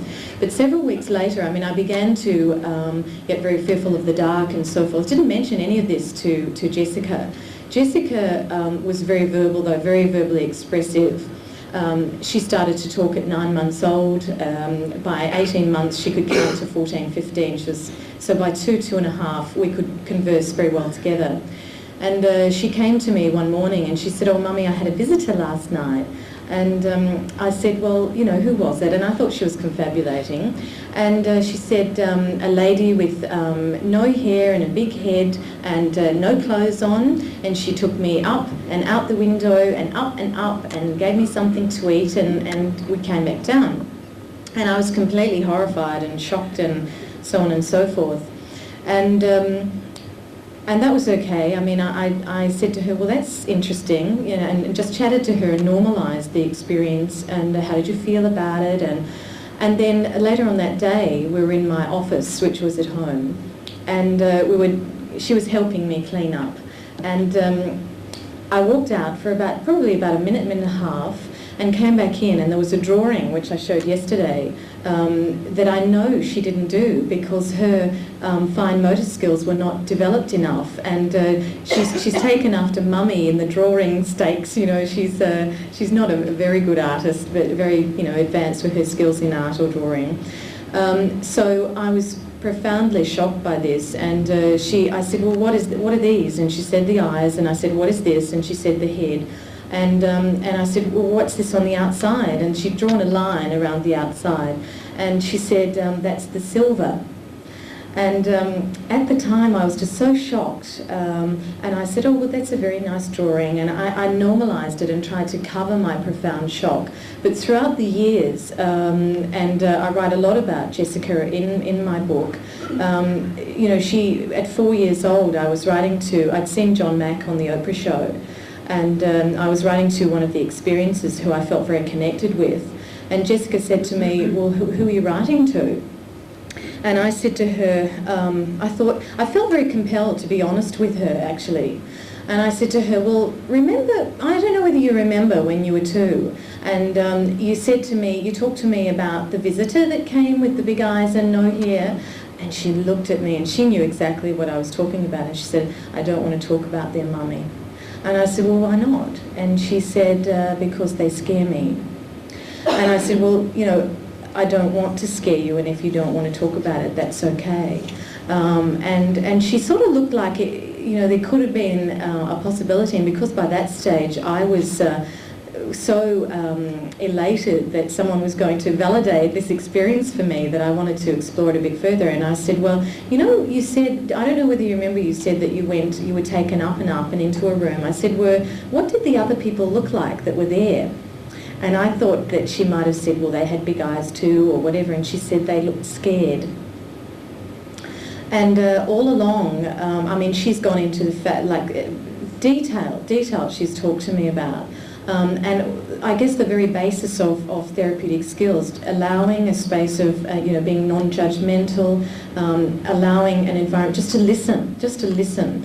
Another time we were watching the beginnings of, I can't remember the name of the show. It's an American program, and the first series, part of the series was this UFO came down, and American government people were meeting with the ETs or whatever, and she was doing her spelling exam. I had the volume turned off, and we were going through her spelling, and we were both facing this way. The TV was over here. And she looked over, and the light came down from the craft, and this ET came down, and she said, Mummy, what's that? And I said, oh, it's an ET. And just normalised it, you know, there was no fear. And then all of a sudden in our room, there was this intense energy, and I knew, those of you who can, you know, feel energy, and I know Mary can, I knew that there was a being there. And I was getting so blasted with energy that I was literally thought, God, how am I going to cope with this? And I sat there and I didn't say anything to her. And she was looking down like this, and then all of a sudden she went. And I looked over and she said, Mummy. I said, what's the matter? And she said, they're here. Now, if I'd have said that, and I did, to my mother, she said, oh, you've got the greatest imagination, you know, denial, invalidation. And I said to her, well, what can you feel? And she said, I can feel them. And I said, okay, well, I can actually feel them too. And that's okay, how about I talk to them? And I just said, well, look, I looked out into where I felt that the energy was coming from, and I said, you know, it's interesting that you're here, and Jessica and I can both feel you here, but your energy is very strong to us. And if it's at all possible, could you move back or lower the intensity of your energy, and then it will be more comfortable for us to cope with you being here. And what happened next was that the energy did diminish, and she was fine. I mean, she went back on with her spelling, she went to sleep, she wasn't frightened. And I feel that with children, if we can validate the experience and honour that experience and empower them through directly communicating or saying, you know, making, I guess, empowering us in that situation and knowing that it's not a frightening experience, that it doesn't have to be frightening. At other times she said to me, "Mummy, the dragon ones are here. I've never seen the reptilian people or beings." You know, for us in the support group, we've had other mums and dads in the support group who've had children with experiences as well. And they're the very base level, you know, to validate the experience, to sit and talk with them. And perhaps Mary can talk a bit more about that. Yeah. Thank you. I find with the most cases that I work with children, that they're not traumatized. I've had only a couple of cases where children were traumatized, and after working with them and their parents, I found that the fear actually came more from the parents worrying about what was happening with the children. Bud Hopkins uses these pictures with children. I use his method, and very often I involve my son, who's now 15, but he's been doing that since he was younger, playing with the children, taught away from everybody, and having those pictures. On the pictures it'd be Bart Simpson and Bugs Bunny and everything. In the middle would be an alien photo, and it'd also be, what do you call this? A skeleton head, right? A skull, yes, thank you. And, you know, things that look a little bit similar to this, and Casper. And then the children always pick up, if they've had an experience, straight away they'll pick up one of the alien faces. But I find that they're integrated in their life a lot easier, and that's mostly because if the parents are really worried and they're having experiences and they're speaking all the time about their experiences of the children, it traumatizes the children. Thank you. Oh, okay. I've actually worked quite a few times with children, mainly in a therapeutic way, where they've come, their parents have brought them because they have bedwetting problems or nightmares. And I think it's important that you use a lot of metaphors, I find, with children, stories and that, and to gain their confidence and to feel and place them in like a safe house. They feel protected. Because a lot of children do have nightmares, and I've had a number of cases even with adults, and you take them back, or teenagers, and in a lot of cases where there is cases where there's a lot of sexual claims of sexual abuse these days. I've worked on a number of cases where I've taken and regressed these children or even adults and found that in actual fact they have had an encounter with UFOs, and all they can remember is somebody coming in and touching them on their private parts, and they felt hands, and they felt it was a dark figure or a man or someone. And of course their parents immediately think, well, someone in the family or relative has been touching their children. And I've had a number of cases where I've gone back and found that in actual fact they have been having visits. And you can use metaphors, and I've helped to create little angels and use storytelling and that sort of thing to help them to gain their confidence and to release, because some children do get traumatised and fearful, especially when you've got cases of bedwetting and this sort of thing. But I also look at the psychological and also the physical, because, you know, in a lot of cases children need to be checked out thoroughly by specialists and doctors or urologists anyway before you go on to do this sort of work. But there is a lot of false memory syndrome out there, and you have to be very aware of it. I just want to share a case with you, and probably some of the people from Queensland would be aware of this.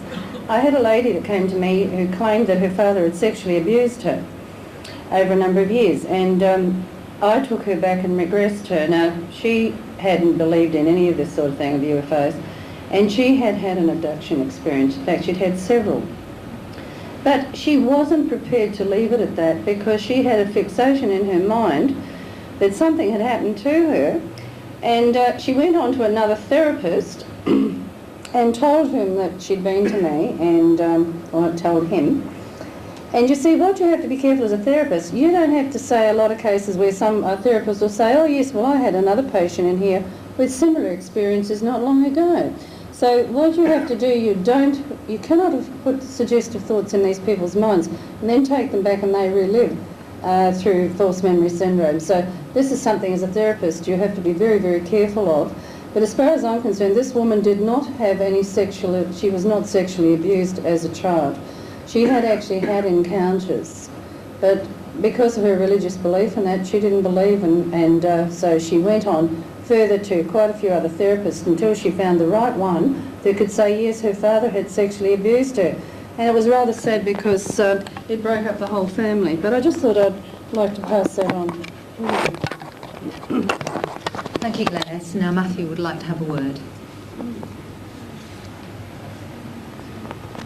Very often with abductees that we've worked with, I mean Bob and me, we've looked at we've regressed them to childhood, and we've found that the abductions go for over generations. And one of the interesting things that we noted was that when they were being abducted as children, there was this befriending process where the aliens, conveyed telepathically or whatever that the child was special and it was their friend, and any sort of sexual activity only occurred during puberty. And there was this, we had one lady we regressed, and there was this huge shock from knowing that her friends from childhood, and all of a sudden she was in this breeding program for whatever. And you could just see that the horror, the shock, the realisation, the trauma of how could her friends do this.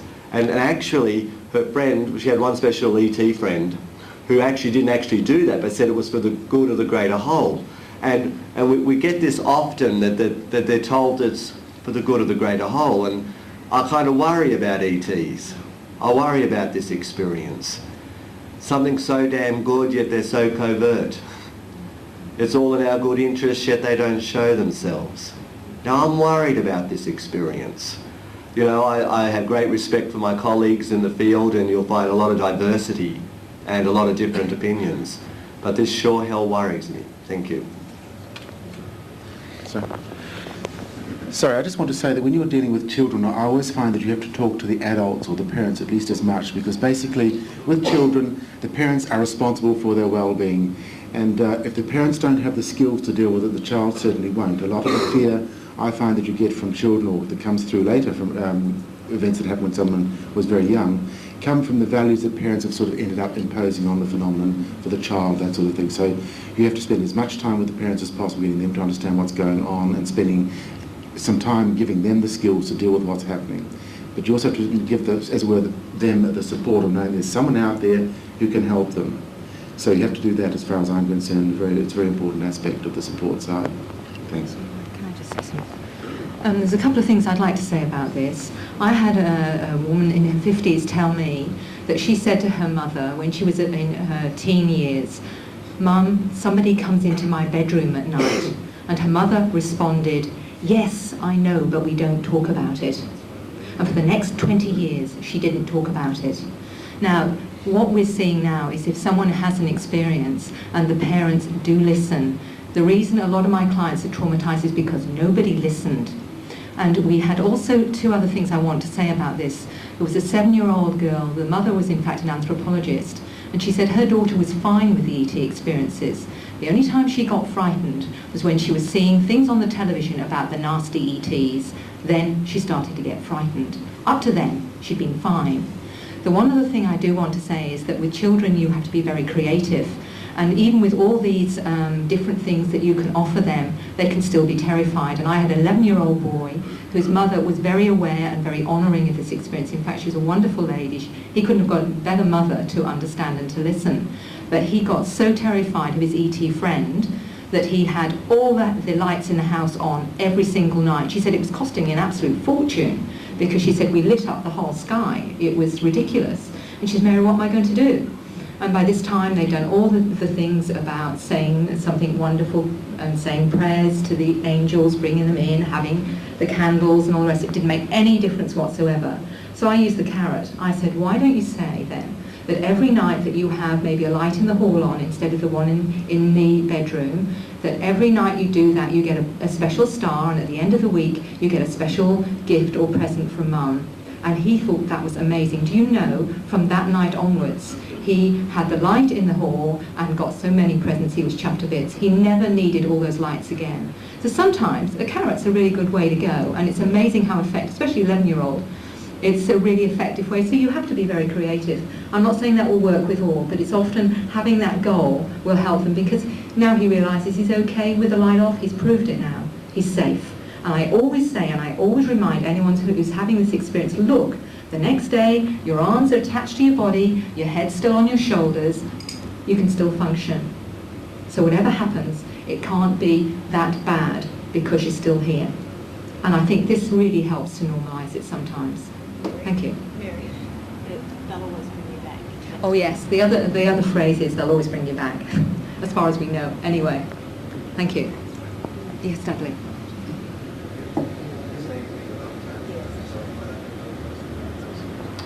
Whatever.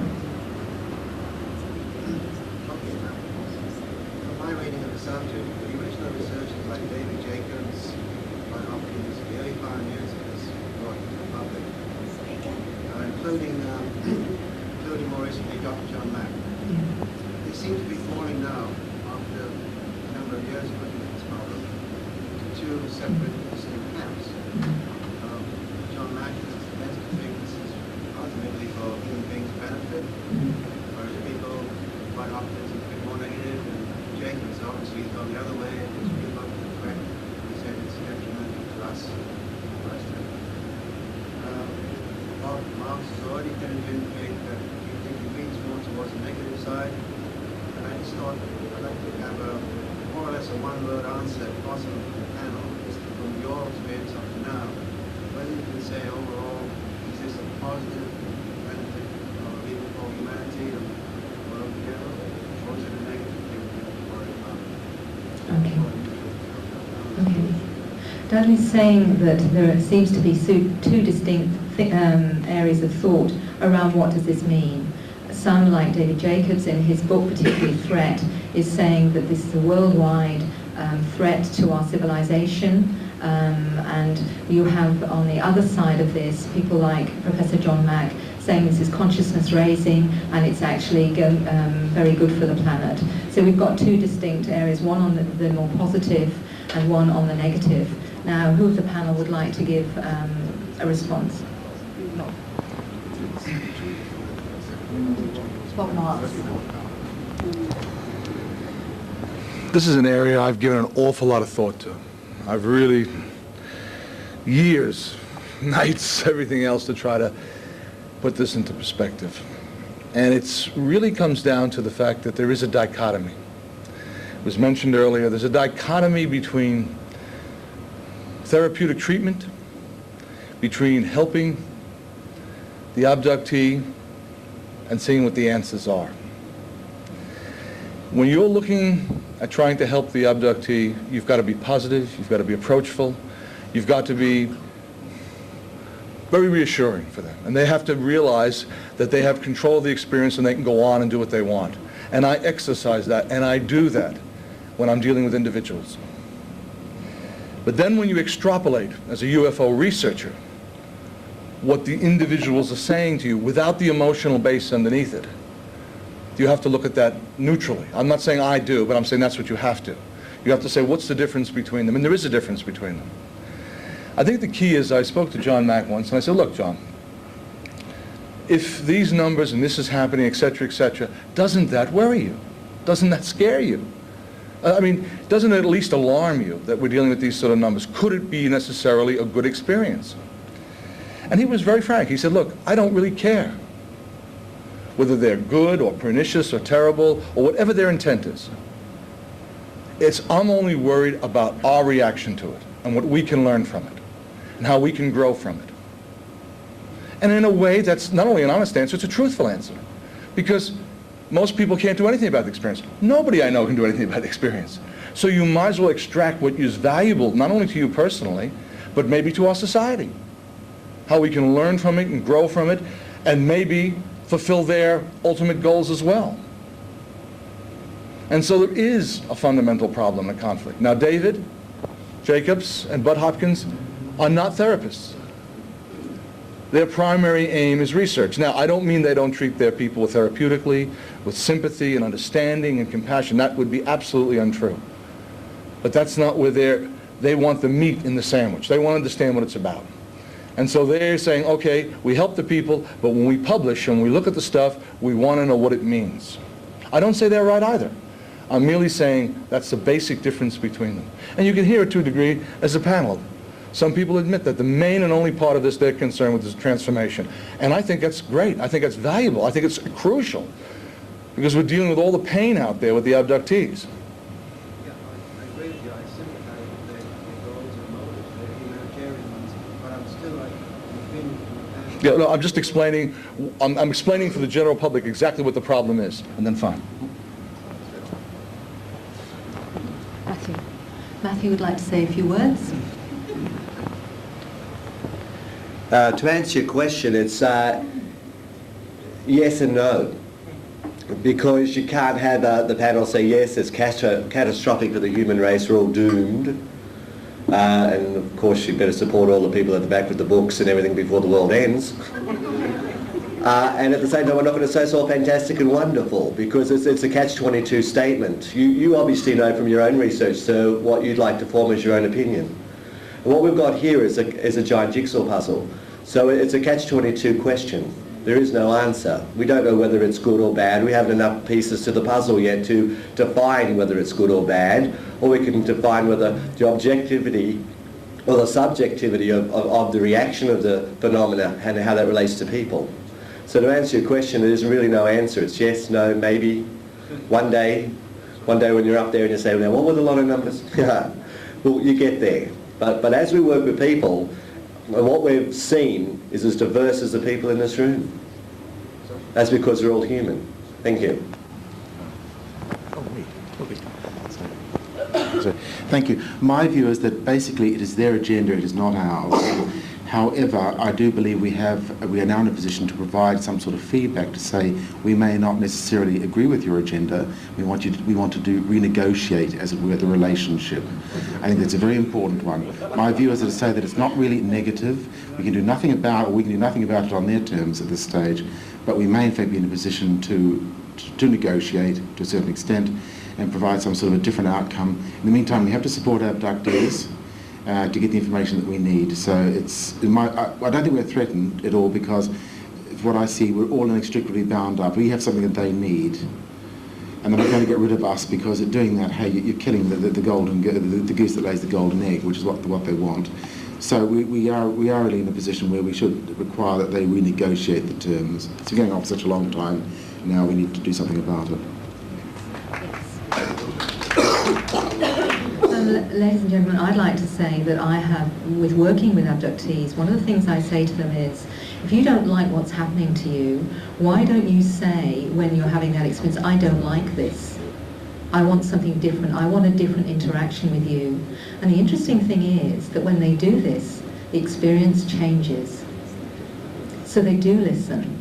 And that is my experience and what I have seen. So it's about you renegotiating your experience if you're not liking what's happening. And I don't know if anyone wants to say. Can I use that wonderful image from the TV program, the restaurant at the end of the universe, where the plate of meat actually comes out and talks to you before it gets taken away to be slaughtered? It's a bit like that here, where suddenly, if you can actually get your abductee to sort of sit up and say, excuse me, but I don't really like this, I'd like to discuss this at least, then you do have the ability to either become vegetarians or whatever. Thank you. Elizabeth would like to say a few words. When these experiences began for me in 1992, I was very naive and emotionally probably a rampant 4-year-old. I was very needy. I wasn't in touch with limitations and core beliefs and patterning from childhood. And I saw these experiences as very threatening and very fearful. I saw these beings as very evil and negative. it was very disempowering because I believed at that point that I had no control, that this was, I remember talking to one person who was involved in his spiritual path, and he said to me, well, you know, you can reprogram this, you can destroy the contracts and all this sort of thing, and I got into trying to do that.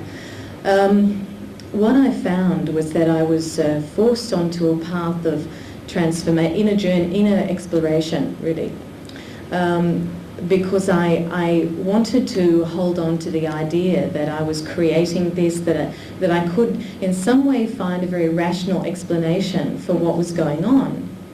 And what I discovered was that I found out who I was. And I found out how contaminated my views and my perspective of what was going on around me was by what had gone on before, from other lifetimes, but more importantly from childhood. What has happened is that I have begun to see that I'm not a victim in any aspect of my life, from my relationship right through to, you know, whatever happens to me, I look at it as an experience to grow from, because I recognise the level of soul. And in recognising the level of soul, I understand that we have ultimate control. I spoke yesterday of the script and the life scripts that we all have. It's interesting because, you know, on the early days of my experiences, I was very much involved with the Greys, and then I talked about these loving light beings that Mary spoke of earlier, and they really brought me into my healing capacity. But as I progressed in the inner transformation, what began to manifest in my life was more and more memory of interacting with the beautiful human, very unconditionally loving human beings. And we don't hear very much of that. You know, I remember talking to Bud Hopkins last year at his workshop, and I felt very strongly from Bud a sense of aggression and a sense of victimhood for the people that are involved with the Greys. And I said to him, I felt very strongly to talk about these beautiful loving beings, because we really don't hear a lot about the loving light beings who are there to honour our reality and help us through, almost like, you know, stumble into our adulthood through this. And I said, you know, the most striking thing about these beings is their love. And I've never experienced such unconditional love. I wish I could bottle it and, you know, give people a sniff of it when they come to me, because it's the most beautiful thing. It makes me very teary to think about their love for us. And he said to me, when I shared that with him, he said to me, but don't you think it could be the Greys in disguise? And I realised that he didn't seem to be able to even allow that love, the concept that anybody could be loving of us. And so for me, there was a stark contrast in my experiences.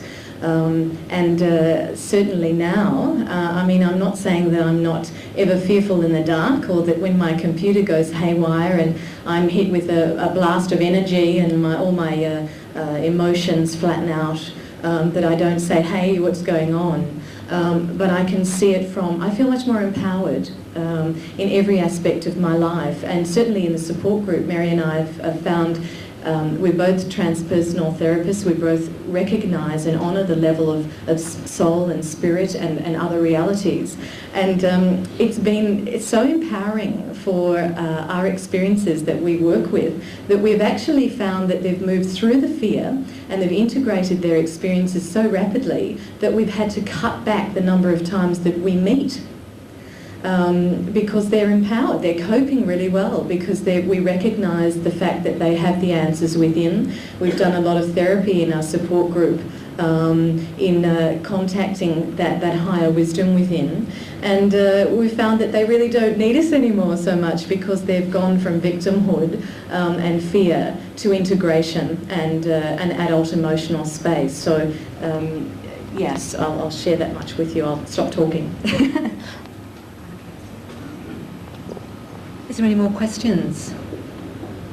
Yes. I guess I wanted to raise the question of the whole controversial area of repressed memories, which is in current psychological and psychiatric observers use the hypnosis to regress a person, and the memories there are not seen as necessarily being valid. Memory itself has been recognised as not necessarily an intact phenomenon. I might bring in the issue of satanic cults, which are thought not to actually be valid. And how is it as a therapist that you make sure that there's not bias or contamination? Because after all, these people are seeking you out knowing that you are therapists that deal with abduction phenomena. There are expectations, there's transference and counter transference. Whereabouts do you stand? Okay. The question is, when we're looking at repressed memories, how do we really ascertain what is valid or not valid, and looking at the process between the therapist and the client also in very short terms? Anyone like to answer that in the panel? Matthew. I listened to your question. I'm still trying to work out what you said. That with suppressed or repressed memory, the person's had the experience, and usually if it's a very terrible one or one that they cannot cope with at the time they dissociate or it becomes suppressed, when we reintegrate the memory or the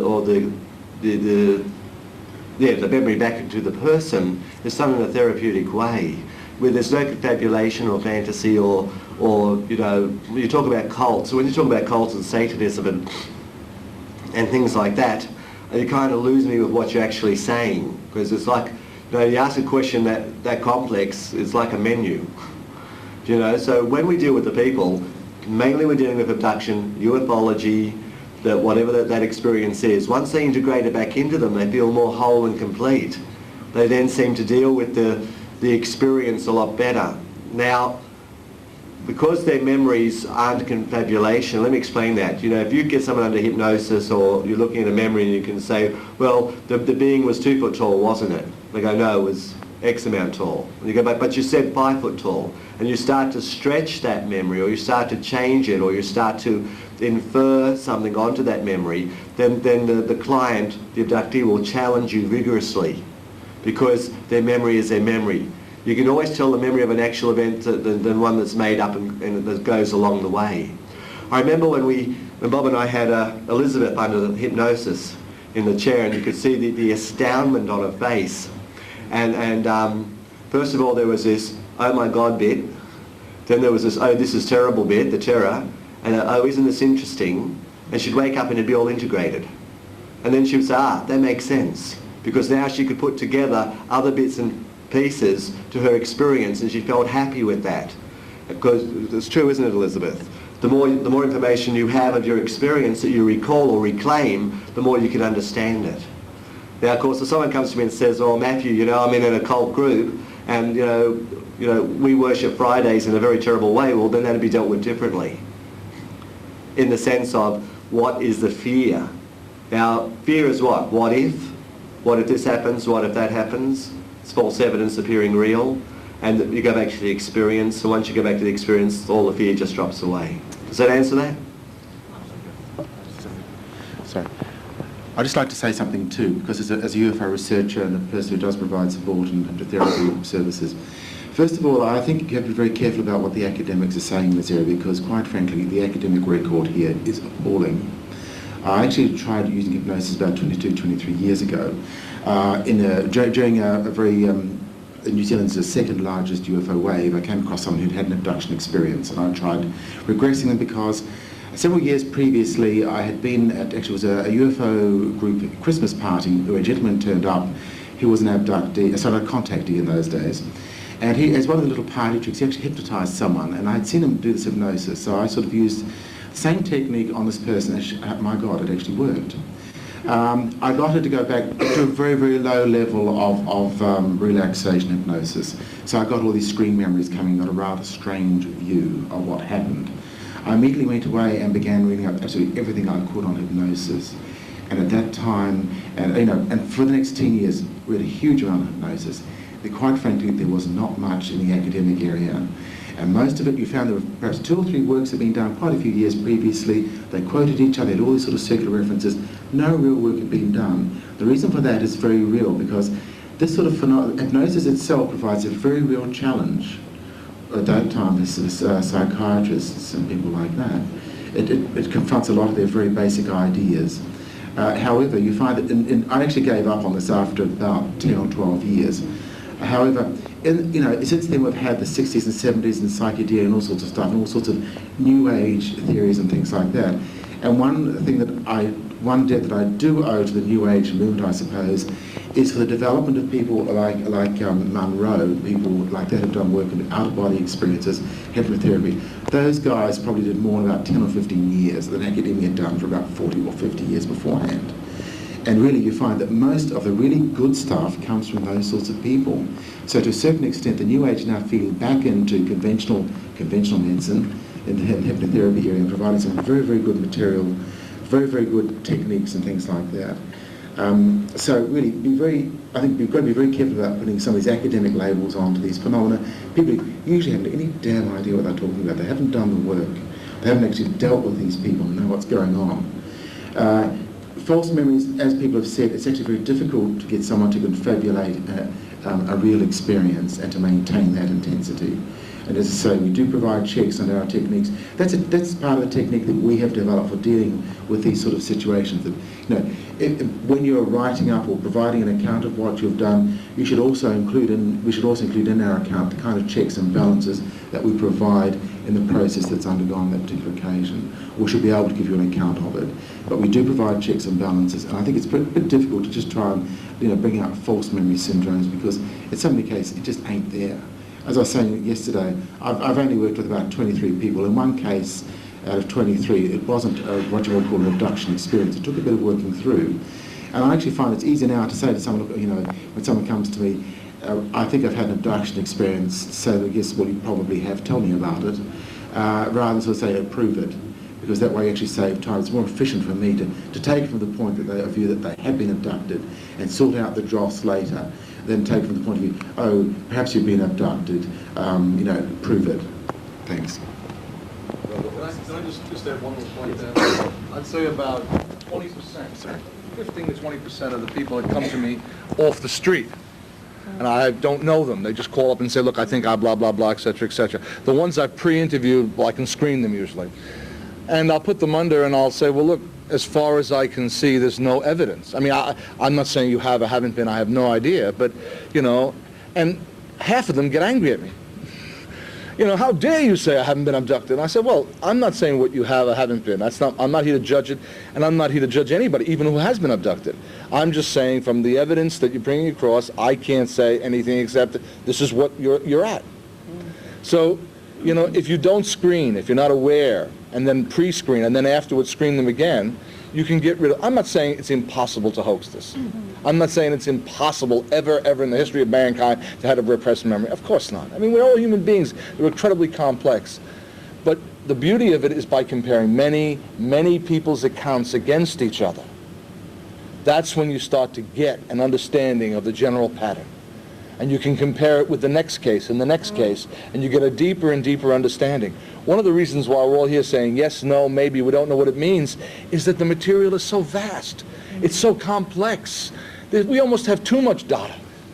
We almost don't know what to make of the data we have now. And we're getting more data and expanding each time. And in some ways, that should reassure you. If we were sitting here saying, this is the answer, now you all go home and we've told you what the answer is, and we all know because we're the experts and we're telling you, and we're saying we don't know. We're saying, well, we think this and it looks like that and we're pretty sure it's this. That should actually tell you that we have credibility. Sorry. Elizabeth would like to say a few words also. Just very quickly, I wanted to give you some insight on the tricks of the trade that Matthew and Bob used with me, and certainly I was first introduced to with John Carpenter, who's a clinical hypnotherapist as well. And I remember he took me back to when I went back to when I was 5 and then through when I was 18. And with Matthew and Bob, I had 2 2-hour sessions. And I remember with John Carpenter, he said to me, now, I want you to look at the being's hair, and I want you to tell me whether it's blonde, whether it's red, or whether it's black. And I said, well, they don't have any hair. He led me all the time. Then he, about 5 minutes later, said to me, now, you mentioned the hair. Is it curly hair or is it straight hair? And I said to him, I've already told you there's no hair. And then later on he said to me, now I want you to look around the room and I want you to tell me, look into the corners and look at one corner and tell me what is standing in one corner of the room. And I went like this. And I said, well, there aren't any corners, it's a round room. Now, how many round rooms have I been in my life? None.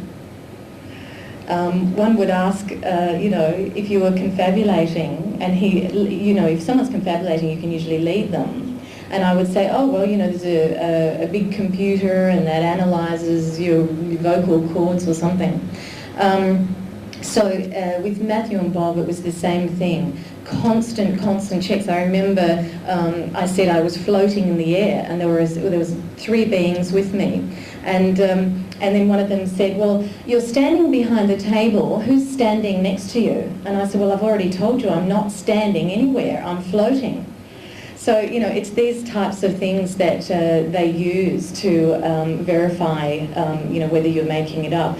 One thing, I don't want to put you on the spot, but it's interesting, you're obviously a therapist yourself, or yes? What area do you work in? Is that confronting? Do you want to share that? I work in the psychiatry. Oh, okay.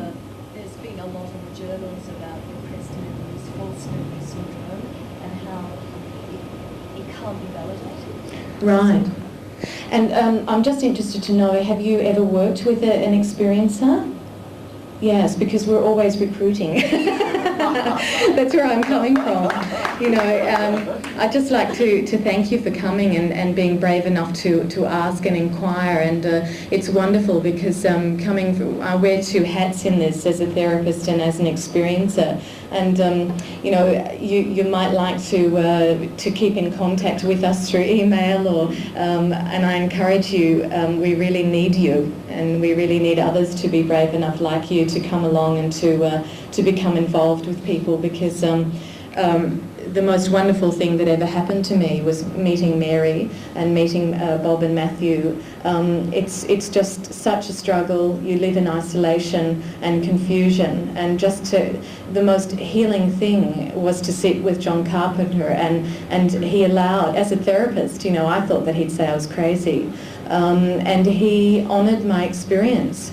And so, you know, you have a lot to offer people like me who've been through it, and so I encourage you and entice you to become more active in this area. Great. Can I just say something? Yeah. It's Glenys. Can I just mention, Elizabeth's been talking about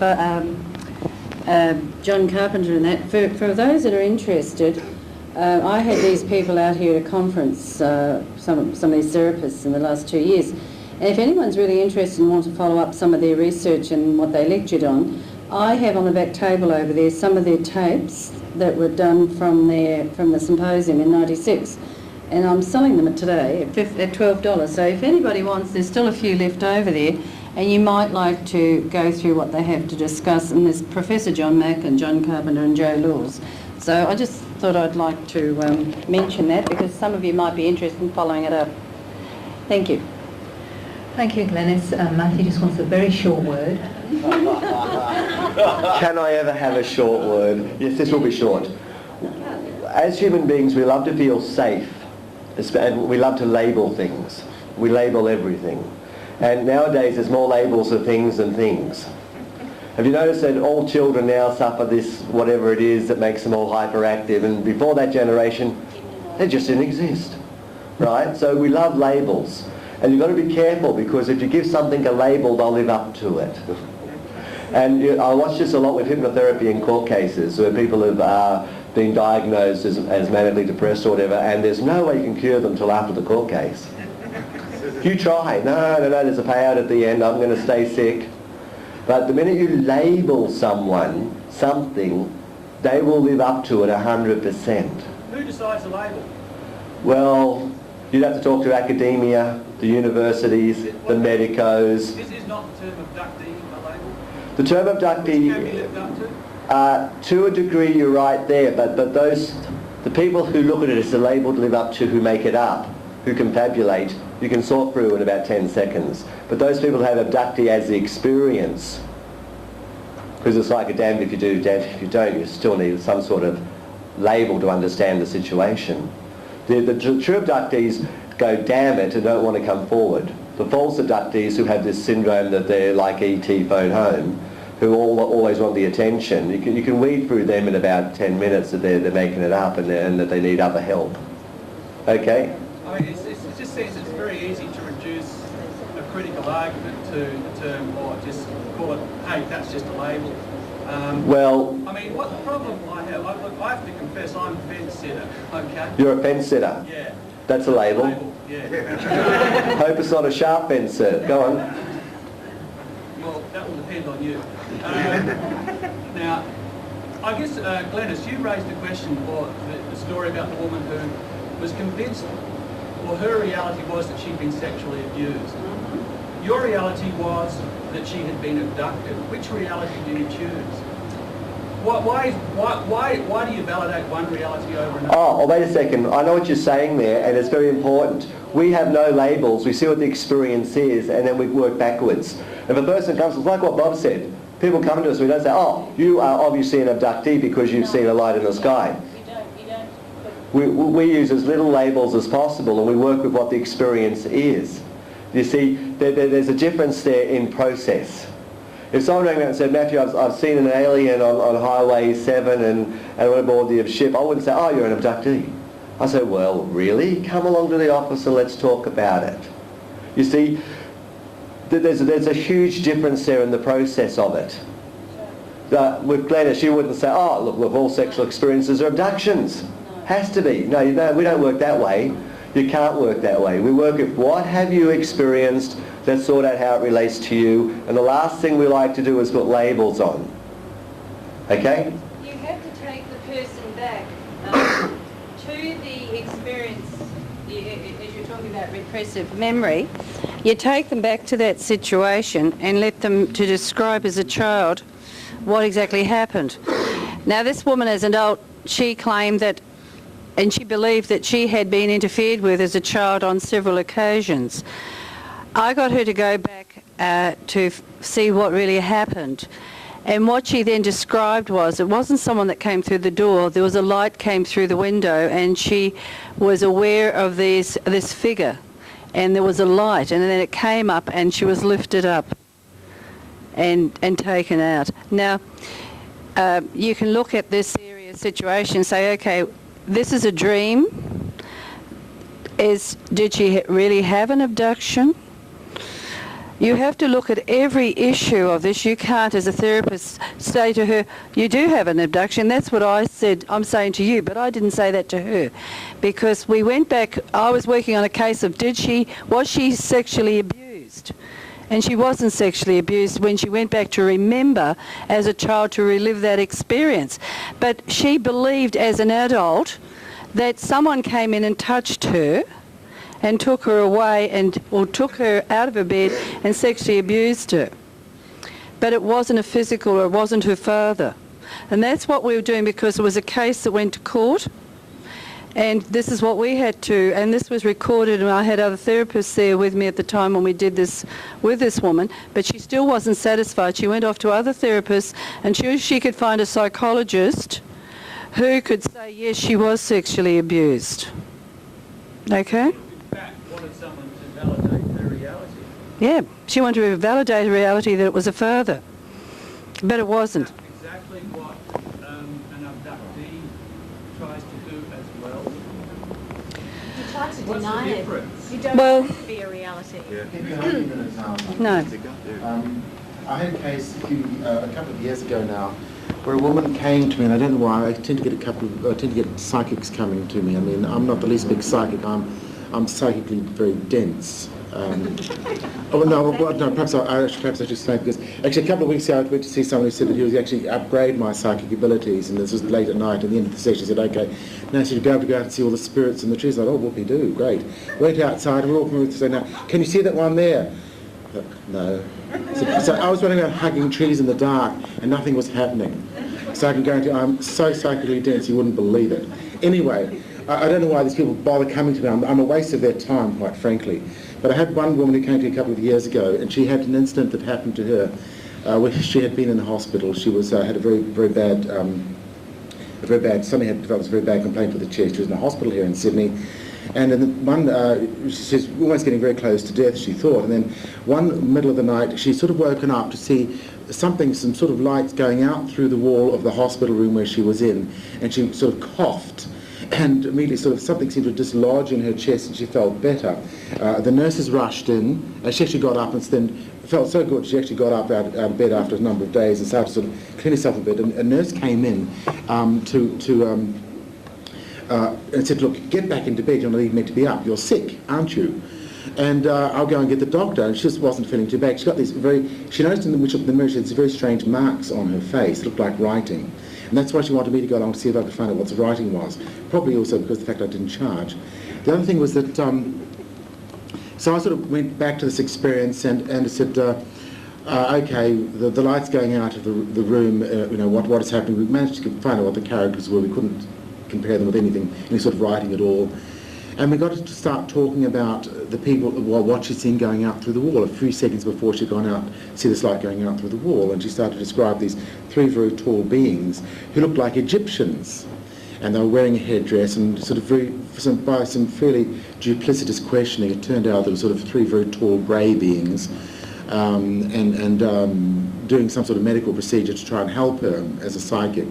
And the thing is that I sort of said, she was really quite astonished that this has sort of emerged, because as far as she was concerned, they were Egyptians. She was quite convinced they'd been Egyptians. Anyway, I just said, oh, towards the end of it, by the way, have you ever had any other sort of experiences like this? You had this sort of thing like this happen before? She then sort of went into a series of about 4 fairly rapid accounts of pure abduction type stuff, where she'd been taken on a spacecraft on a pink cloud. She liked the colour pink. She'd been lying down on this pink table surrounded by these little pink people. And then she sort of said, I'm feeling very uncomfortable about this, so I want to stop now. So we stopped it, but she sort of kind of said, well, obviously, I didn't expect that was in my background at all. No, I had, I didn't, we didn't even talk about abductions or anything like that. She just sort of came to me because, that she wanted something to tell her about this particular experience she'd had while she was in hospital. And perhaps she probably knew of me as being an abduction type person. But neither of us had really expected that sort of experience would emerge, and I don't think it was confabulation. There's no idea of confabulation from the sort of detail she was giving me. So I don't think we prime a lot of our clients. It just these things, this sort of stuff. Abductions happen, like all sorts of other things, and we don't really try to confabulate, because actually they're very complicating things. A lot of people just want them to go away.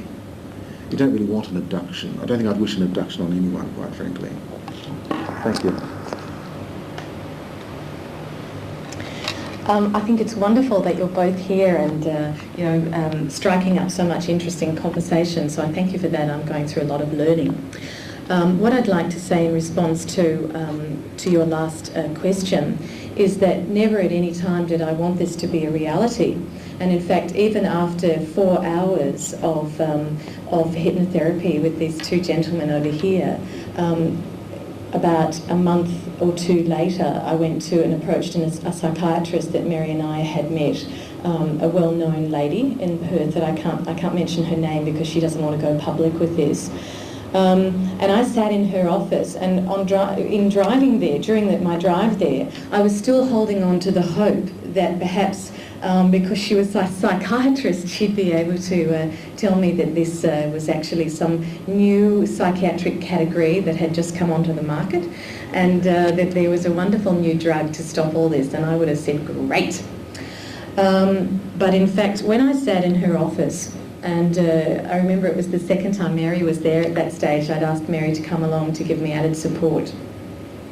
And I said to both of them, today I'm convinced that this will all be found to be some sort of physical thing or something tangible. You know, I believe that I'm going to find an experience that is not related to the ET thing. And I said, well, maybe I'm manic. Maybe I'm schizophrenic. And they both looked at me with this sort of painted picture on their faces of, oh dear, the poor thing's clutching at straws. And the psychiatrist looked at me and she said, I think we'll just start the session. And, you know, even now I don't like the term, I don't like labels. I don't like the word abductee. I have had experiences like this, but then I've had the experience of giving birth to a child, so I call myself a mother. And I've had the experience of having beautiful healing energy flowing through me into a client who's had cancer, and I've had doctors in spirit working through me, which is equally as bizarre, passing me medical equipment, doing psychic surgery, and having a diagnosis of the cancerous cells disappearing later on. You know, I could call myself a healer, but ultimately I'm someone who just experiences all the myriad of experiences there is in life to experience. So, you know, 95% of the experiences that I have met don't want to be called abductees, don't want any fame or any glory. They don't want to come forward about this. They don't even, most of them can't even, you know, do any more than ring us up and talk to us over the phone because they don't want the label. They don't want this as a reality. So, you know, it's interesting. I think a lot of people that hear a little bit of this because of their cognitive model or their medical model assume a lot, and it's wonderful to have people who are allowing more information to come, because the more informed we are, the more we realise the truth. And the truth is that people really don't want to be labelled. I know there are some people who really want to get out there and talk about this and get the attention. I mean, I'm doing it because I feel that I can reach people and help people in the dark with this experience, and I feel it's part of my journey to come forward and write my book and share my experiences with others. But every time I come to talk about it, you know, there are butterflies stamping around with big boots on in my tummy, because I think, oh God, you know, I have to push this again. I have to, you know, will this be work this time, or will I touch people? Because it's such a traumatic reality for a lot of people, but can be transformative. But I really wanted to say that for me, I don't like labels. I've had a lot of people come to me who've been labelled, you know, as having depression or having this or having that. And I say, well, look, you're a person having an experience, and let's talk about that. People live up, I believe too, that people live up to their label. It's like children, if you say you're a naughty child, it's an invitation for naughtiness forevermore. So I'd like to get away from the term abductee and look at it as an experience, and let's see how we can transform that experience. Yes, or an encounter, yeah. Thank you, Elizabeth. And yes. With the abduction experience, obviously there's a relationship between us and aliens. Okay? Now, in this relationship, there are obviously messages going between two parties. Now, some of them get more messages than others, and they're called contactees. The other group gets less messages, and they're called abductees.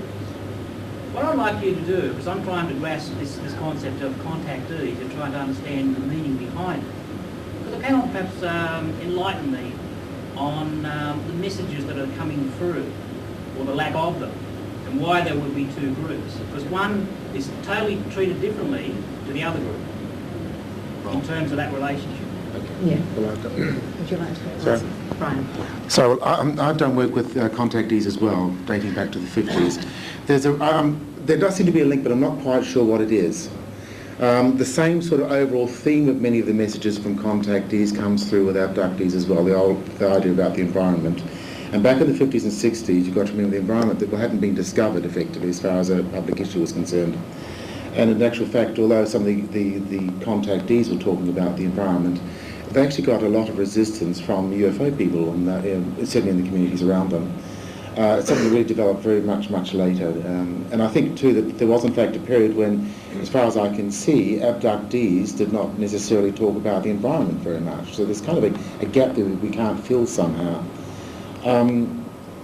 I feel that as far as the contactees are concerned, I don't know if I've come across any contactee who would have had any sort of abduction experiences. I've come across, it's almost as if there's a different sort of relationship. There may have been different groups involved. Of course, in the contactees, you know, some of them in the 50s and that sort of became part of the New Age movement. It became really sort of influential there.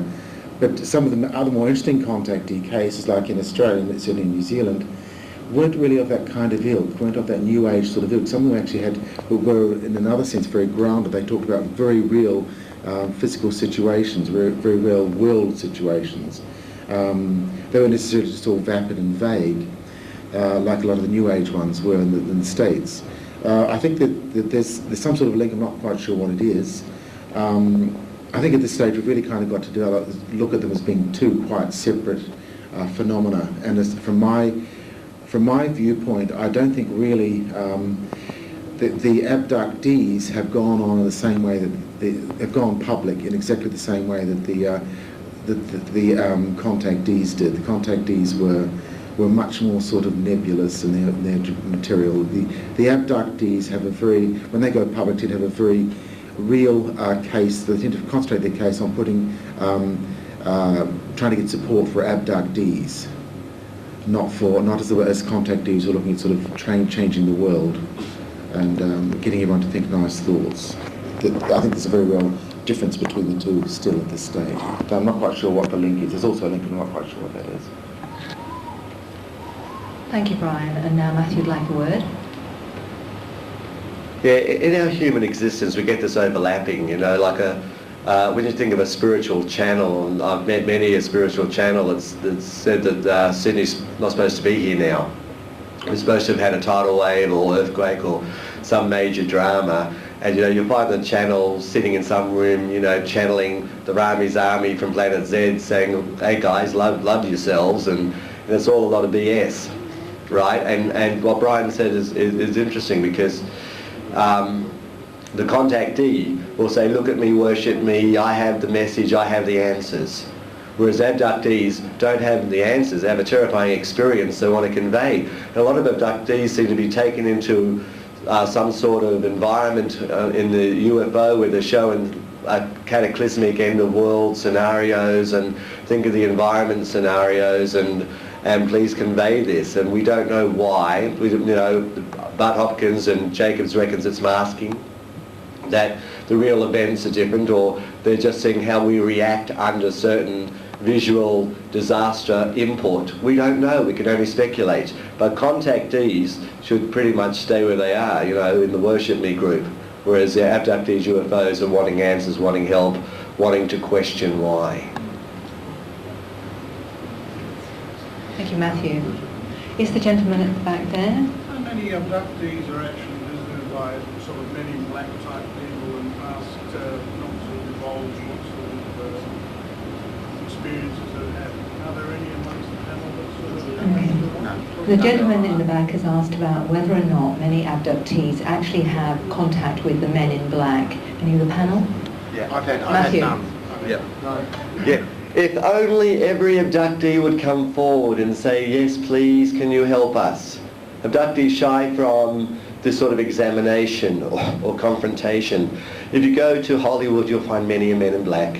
I think it's pretty much into that genre of the 50s and 60s. I have a lot of clients who express worry about it because they've seen American films, they've read American stuff.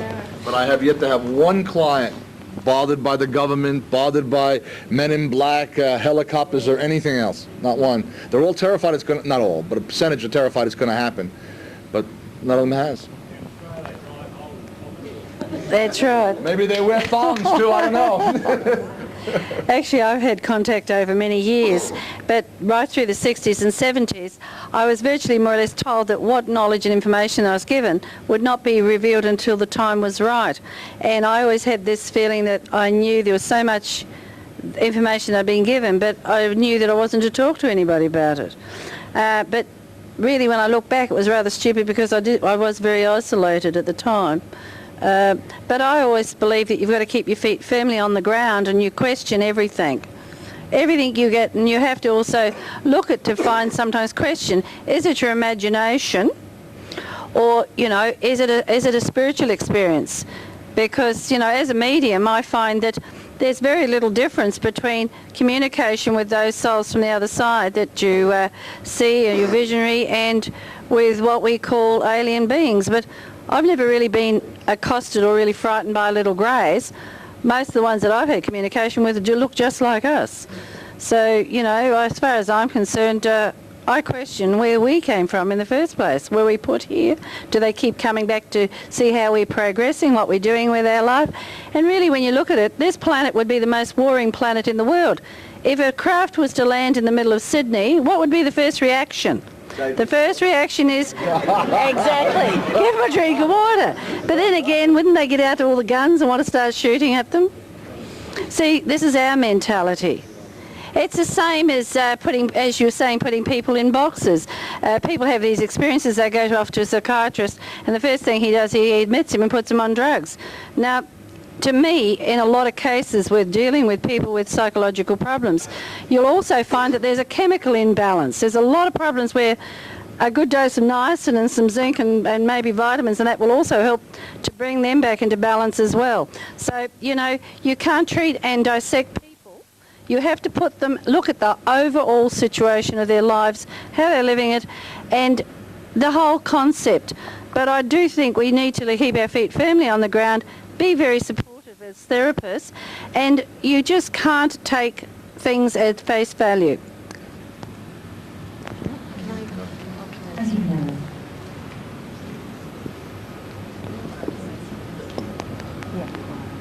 I was just interested in your, I'm sorry to keep coming back to you, but I was interested in your reaction when Glenys said that the first thing psychiatrists do, I guess that's a generalisation, but I'd just like to say to you that several people in our support group have approached psychiatrists, and that's exactly what's happened. They've been medicated, they've been hospitalised. And were you in my talk yesterday, actually? Remember, you might remember I spoke about a guy that was in a hallway encounter with me, and he had experiences with these tall hooded beings before, and he'd spoken to his older brother who was a millionaire businessman, and 2 days later the psych emergency team arrived and hospitalised him. And I think this is a really interesting subject to maybe touch on briefly, that the reason why people like myself who've had this type of experience are so fearful in approaching anybody is because it's traditionally been labelled as craziness, and because the psychiatric system has such a medically based, categorised system that has to fit within one of those pigeonholes, really. You know, it makes us so limited in our choice around this experience. That's why I guess I was encouraging you to come forward, because being in that profession and yet being here, it means that you're open to that. Yeah. I guess I feel I do need to say a few words. I think it's very important for everybody to be open to all sorts of paradigms, and that's really good. And certainly, psychiatry doesn't have as an answer for the abducted life. But in defence of the medical, psychiatric, and psychological professions, it's important from where you're coming from to also have perhaps an open view. You don't necessarily label it. I mean, this is called a UFO conference. That's it. In identifying and giving attention to experience, it helps people communicate and understand what it's about. When we treat people with depression, we don't necessarily pigeonhole. You know, we treat holistically as well. We don't necessarily put people in particular parts. And like what? There's therapy, there's counselling, there's marriage counselling, there's family therapy. I think we all need to be very open to different paradigms without necessarily, accepting our paradigm and denying our paradigm. Yeah, I'd just like to say I'm sorry you feel you have to defend the psychiatric profession, and I apologise if we have attacked, because certainly that's not where I come from. I guess it's just that on this side of the fence, and having worked with psychiatry for all my profession, even though I'm quite young, I have seen, I guess I see a sense of containment. And I haven't seen the allowing that you obviously are in your work so much, So I apologise for that. Yes. Yeah, Brian wants to speak. Can I just say something here too? I think one of the problems that I can see is that people who the experiences are wrongly diagnosed, if you like, as being mentally ill when they're not. I mean, psychiatry is traditionally, and medicine is geared towards people who may actually do have a problem. They are mentally ill in some respect. Whereas the experiencer is not a mentally ill person. Can I say something? I think you're right in the sense that there's a sense of, say, medical fashion involved here as well. I'm an asthmatic, and back in the 50s and 60s, there wasn't such a thing as asthma. I remember going to the doctor once because I was having this breathing problem. There's a euphemism called bronchitis or something like that, you see, or a nasty little cough. And but I'm an asthmatic, and this guy, I went to my local GP, and my parents took me because I had asthma, and what he ended up giving me to try these tablets. They were in fact some of the strongest, I think, barbiturate you could get. And here I was at 8 years old taking these monstrous amounts of barbiturate to quiet me down.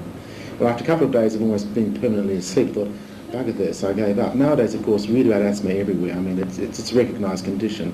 I think there's certainly a realisation that this is a condition that does exist in our society, and there is a psychological aspect that does need to be treated. Now, as part of this, about 3 years ago, I was actually at a talk given by Bill Chalker, I think at the Technological Museum here in Sydney, and I walked through the door and was absolutely gobsmacked. I met him to someone I'd met in another reality in my real life, as it were, and who didn't know I was interested in UFOs. I didn't know I was interested in UFOs either. During this talk on UFOs, I said to him, why are you here, Ken? He said, oh, he's actually a nurse, psychiatric nurse working in one of the local hospitals.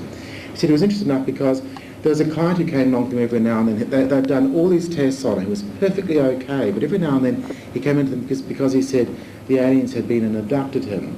And every couple of months he would sort of turn up there for a couple of days' rest. Then he'd go back home. There's nothing they could do for him, but he just felt better going in there, being sort of surrounded in some sort of a psychiatric institution for a couple of days, a bit like a holiday. Now I think it's sort of, just looking a few days off with myself, but I think it does show to a certain extent that the psychiatric profession is coming around to that. But there's still some constraints on you people there to think in more traditional ways, obviously. There's obviously a groundswell as well. Thanks. Oh, Sylvia. I'm going to turn back to the panel and I'm going to ask them something, because we're talking about regression stuff. And can I ask you, how many of you have had or done a regression on someone that had nothing to do with UFO, nothing to do with abduction? It was something to help someone, whatever it was, going back into childhood, and then you came out in the middle of this with an abduction scenario?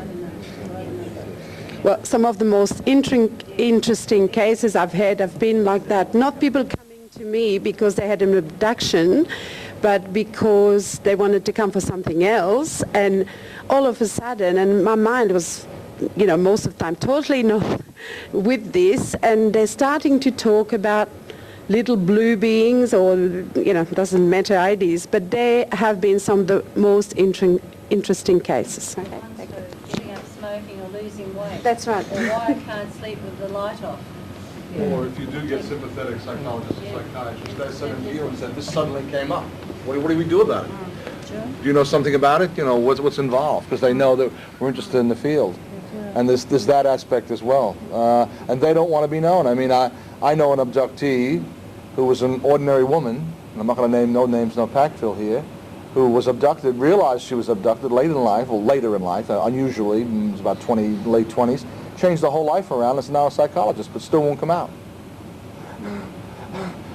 Because, you know, she knows that her profession will judge her credibility. And I'm not necessarily attacking that. I mean, there has to be a conservative element.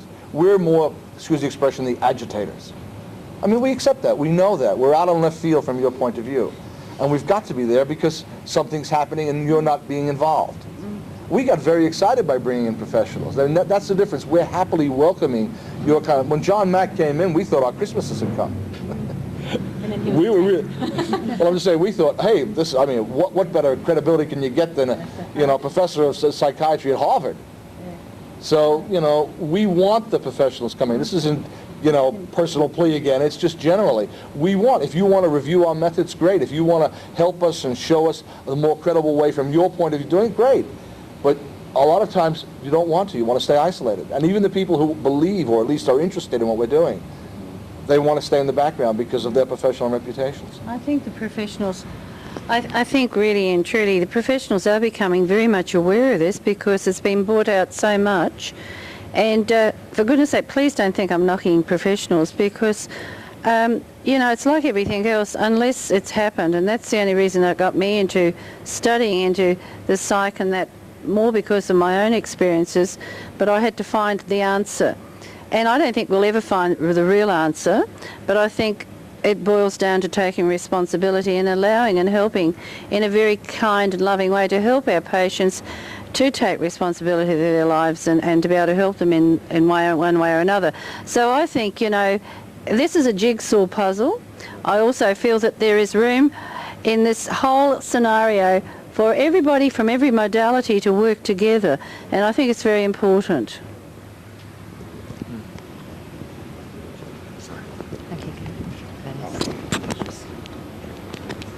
Thank you, Glenys and Bob. The gentleman over there with the beard. I'd like to ask a question to anybody in the panel or all the panel as to how they view the military involvement with what they are doing cross-related to the abduction. Okay, so the gentleman's asking what would the panel think of the military involvement with all this area? Is that correct? Yes. I'll answer that. Matthew again. Thank you. Would you trust someone with a gun? Come on. The military, they have their own agenda and they do have the guns. I don't think there's any cross-references there at all. They don't help us, I don't think, and we don't help them. I think they love all the conspiracies. The more conspiracies, the better. The governments can go do what they want. The military can go do what they want. If you want to know about military, talk to Bill Chalker. Buy his book, Oz Encounters. No, but you talk to them. Bill Chalker Bill got closer to the military than any ufologist that I know of. So I would say that there is no real communication there. There you go. Sorry. Sorry? You were mentioning defence, etc. Really what I'd be trying to advocate, always advocate this as far as science is concerned. There is a big fence between scientists and the UFO question, etc. And the same issues apply with the psychology community, the psychiatric community. There's a big fence between the professionals and what's going on in this phenomenon, etc. And I think we should all work together as best as we can and try and sort of reduce that fence and get a lot more going on between reality checks between the UFO community and professionals, because I think both sides have a lot to offer each other, and unfortunately there's not a great deal of interplay between the two. One of the issues here with hypnosis, for example, is that there's a terrific amount of literature and research going on which reviews the reality and reliability of hypnosis, and a lot of the people working in this area, some are aware of it, some aren't. And I think you need to review what's going on in the field to evaluate the legitimacy of hypnosis, and also psychiatrists and psychologists really need to come up to speed in terms of what's going on in this field as well. Then I think we'd all agree that what we're really hoping to do by putting on things like this to encourage sharing amongst all the areas of our knowledge from the science to all our broad range of experience, and I think this is what we're all hoping to do. So thank you.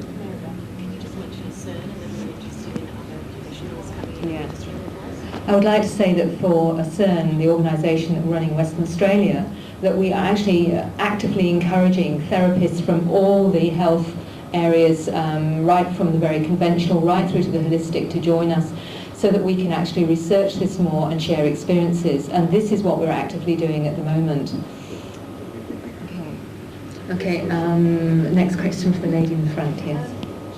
I've heard everyone speak over this weekend, and the bottom line is, because I heard Robert speak yesterday, the bottom line is a large chunk of humanity are having these experiences every year, and they're being taken against their will. And I just wanted to know how the panel felt about that. Okay, so it's about looking at the numbers of this. We've got another 10 years. We've got another 10 years. You've just thrown a hand grenade in there, let me tell you. The lady's asking what the panel thinks about all these amazing numbers of people actually having No, the ethics. Yes, the ethics. Okay, the alien ethics. I'll answer that. Okay, Matthew. We have ethics. We have human emotions, and we deal in areas of love, and we project that onto everything. You know, when we go buy a puppy, it's got to be a cute puppy that looks like someone, you know. It just can't be puppy dog, you know. So we come from our humanity. Alien by sheer name is alien. And as such, I don't think they even consider ethics, because they don't run on the same system. As for the millions of people being abducted, I like Jacobs and call it catastrophe. Oh, thanks, Mark. So I do have some very real concerns about alien ethics as well. I'm not happy with them. As I said, I think it's very much in their favour in this case, and we don't have much contribution to make, or not being asked to make much contribution. But one thing, and I suppose I have some confusion about this as well, that some people try and justify the alien abduction phenomenon on the grounds that you end up with a better sort of person coming out at the end. Now, my view is that that comes entirely from the people involved, the abductees. And abductees are absolutely wonderful people to work with. They're really great. You know, sometimes they're just a bit down because they're being abducted and don't know what's happening. And I often find that some people I deal with haven't laughed for quite a long time. So I try to get them at least thinking of themselves as a human being, and get their sort of emotions and their values ticking over again, and trying to process this. But I don't have any problems with the ethics of the abductees. I don't necessarily have any problems with the ethics of those who do abduction research or support, but I do have a lot of problems with the ethics of the aliens. I just wanted to comment on the way that you framed your question, and I guess the automatic conclusion that you've come to, in the sense that it is against people's will. And I find that interesting, because to me it's like these leather blinkers appear, you know, and I was wearing those blinkers too before, until I recognised that I don't believe now that anything happens that is against our will. And I feel that the moment that you actually take on that belief system, you give away your power, and you take on the cloak of victimhood with any situation, So for me, the only way that I could be empowered around this is to understand that nothing is against my will. And certainly, another aspect of that, I guess, in comment around that, is that the beautiful human beings that I've had a lot of connection with, that interestingly Glenys also talks about, they've always spoken to me in terms of it's an experience. And they've always tried to get across to me the sense of it's not good and it's not bad, it is. And how can we learn from that? And it's a really hard one for us to conceptualise, because from birth we're taught that's good, don't touch it, you know, that's bad, don't touch it. We're forced into this way of understanding good and bad, right and wrong, evil, you know, positive. And so for me it's taken a lot to get me to the point of understanding, and I'm not saying that's the right point or the wrong point, I'm just saying it is a point of understanding that this is an experience, and I really truly don't believe this. These human beings are so loving and so wise and incredibly unconditionally loving. And it's like they're gently saying to me, come on, you can walk a few steps, more steps, you know, and they're non-judgmental. And I think that's the way we're headed, certainly with the people that Mary and I work with. The more they can take on the understanding, and we don't force that upon them. The way we work, in the allowing way we work, is that we assist them, as I said before, come to an understanding from searching within them to contact that fountain of wisdom we've all got, and they all come up with the conclusion that they are empowered in this situation. I really don't believe it's against our will, but if we want to stay there, boy, can we have an argument about it. You know, there's a, wow, you know, what do we do about this? But I think we need to just be a little bit more allowing and say, well, this is an experience, and just get out of that victimhood. Sorry, I've got to say something about this here. The one problem I have difficulty with is when someone comes to me and says when they were abducted and they were asked why, they were told, you were abducted because you agreed to be abducted in a previous lifetime. I have huge problems with that. As far as I'm concerned, every lifetime it's like starting the slate clean. They should negotiate with you first. I think Elizabeth is probably one of the very lucky ones. I think there are a large number of very lucky people as well. But it's not. I don't see these gifts and things that people get given as being it's a two-way thing.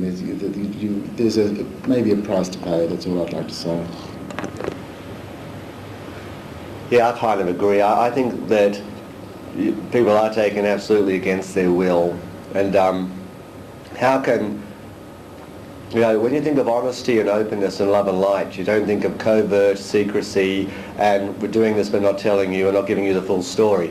And one of the things of abductions that I see, with due respect to everyone here, is that you're not given the full story. You get implants, you get medical examinations, you get all this stuff, and it's supposed to be for the higher good. But if you're open and honest, loving and you're wise, right, you wouldn't be saying, here, do this, or go through this traumatic experience. So I honestly believe, yes, we are taken against our wills. I believe that does an ant have ethics? If you look at an ant's nest, because that's how aliens kind of work, the aliens that we've dealt with in the way of abductees, the aliens that Elizabeth talks about I haven't quite come across yet. And as you've noticed with the panel, we've all got different points of view, and we honour everyone's different points of view, which gives this this makes this a great collective. Thanks. Can we get Glennis to comment on that, if we could, please? On this? Her point of view? Well, I've had quite a few cases where I've been taken. I've had lots of time. I guess I was more fearful of the fact that I didn't know what was happening and my privacy had been invaded. I do feel that sometimes that this is an invasion of our privacy, and how dare they? And you do go through stages where you're angry. And I think it was also brought home to me when I went through a stage of being diagnosed with cancer. You go through the anger, the trauma, the fear, the anxiety, and then when you finally get on top of it and then realise that you have the power to take control, then you do have that understanding. I'm still wanting to know what happened. In fact, I'm going to get the boys to do some an induction and do some regression for me because because I want to know what happened. I've still got. I'll wire it up. But you know, it's like what the old Indian chief said. We can't walk in another person's moccasins. Each and every one of us has our own personal experiences. I think we have to know that there is a phenomena here. We have to address it as such. But I also feel that it comes back to personal responsibility. And as therapists, I think we do have to have a very open mind. And we can try and use every tool we can and encourage other therapists and professionals to come in on this to try and find a solution. But I think the solution may be one day when this planet gets so contaminated and we decide when technology is so advanced, or they tell us how advanced it is, they'll take us out there and we might meet these people. Who knows? I mean, so we probably are part of the alien agenda. We may be the aliens. So I just want to leave it at that. But I think it's personal responsibility. Thank you.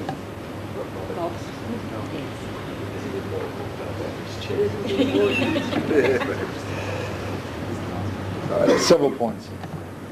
What our ethics are is clearly not their ethics. Rightly, wrongly, whether they're superior to us, whether they're better ethics or worse ethics, I don't know. But they do not see the world the way we see it, obviously.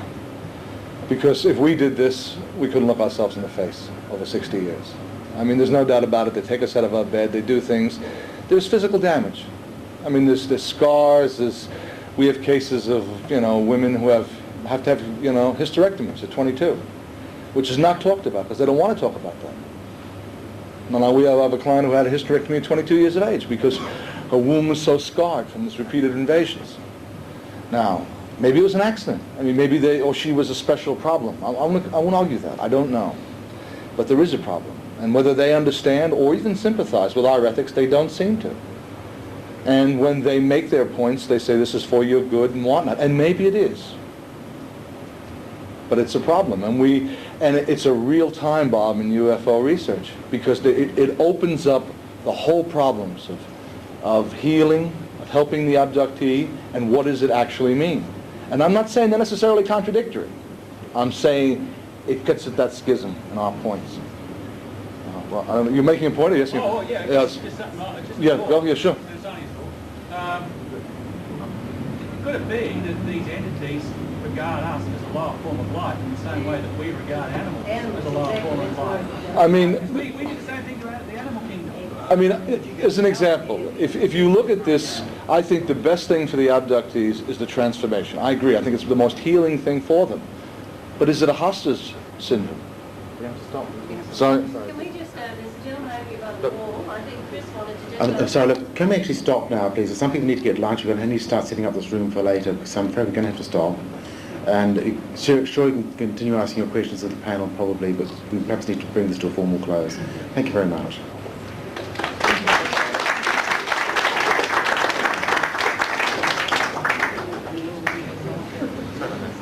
Any more questions?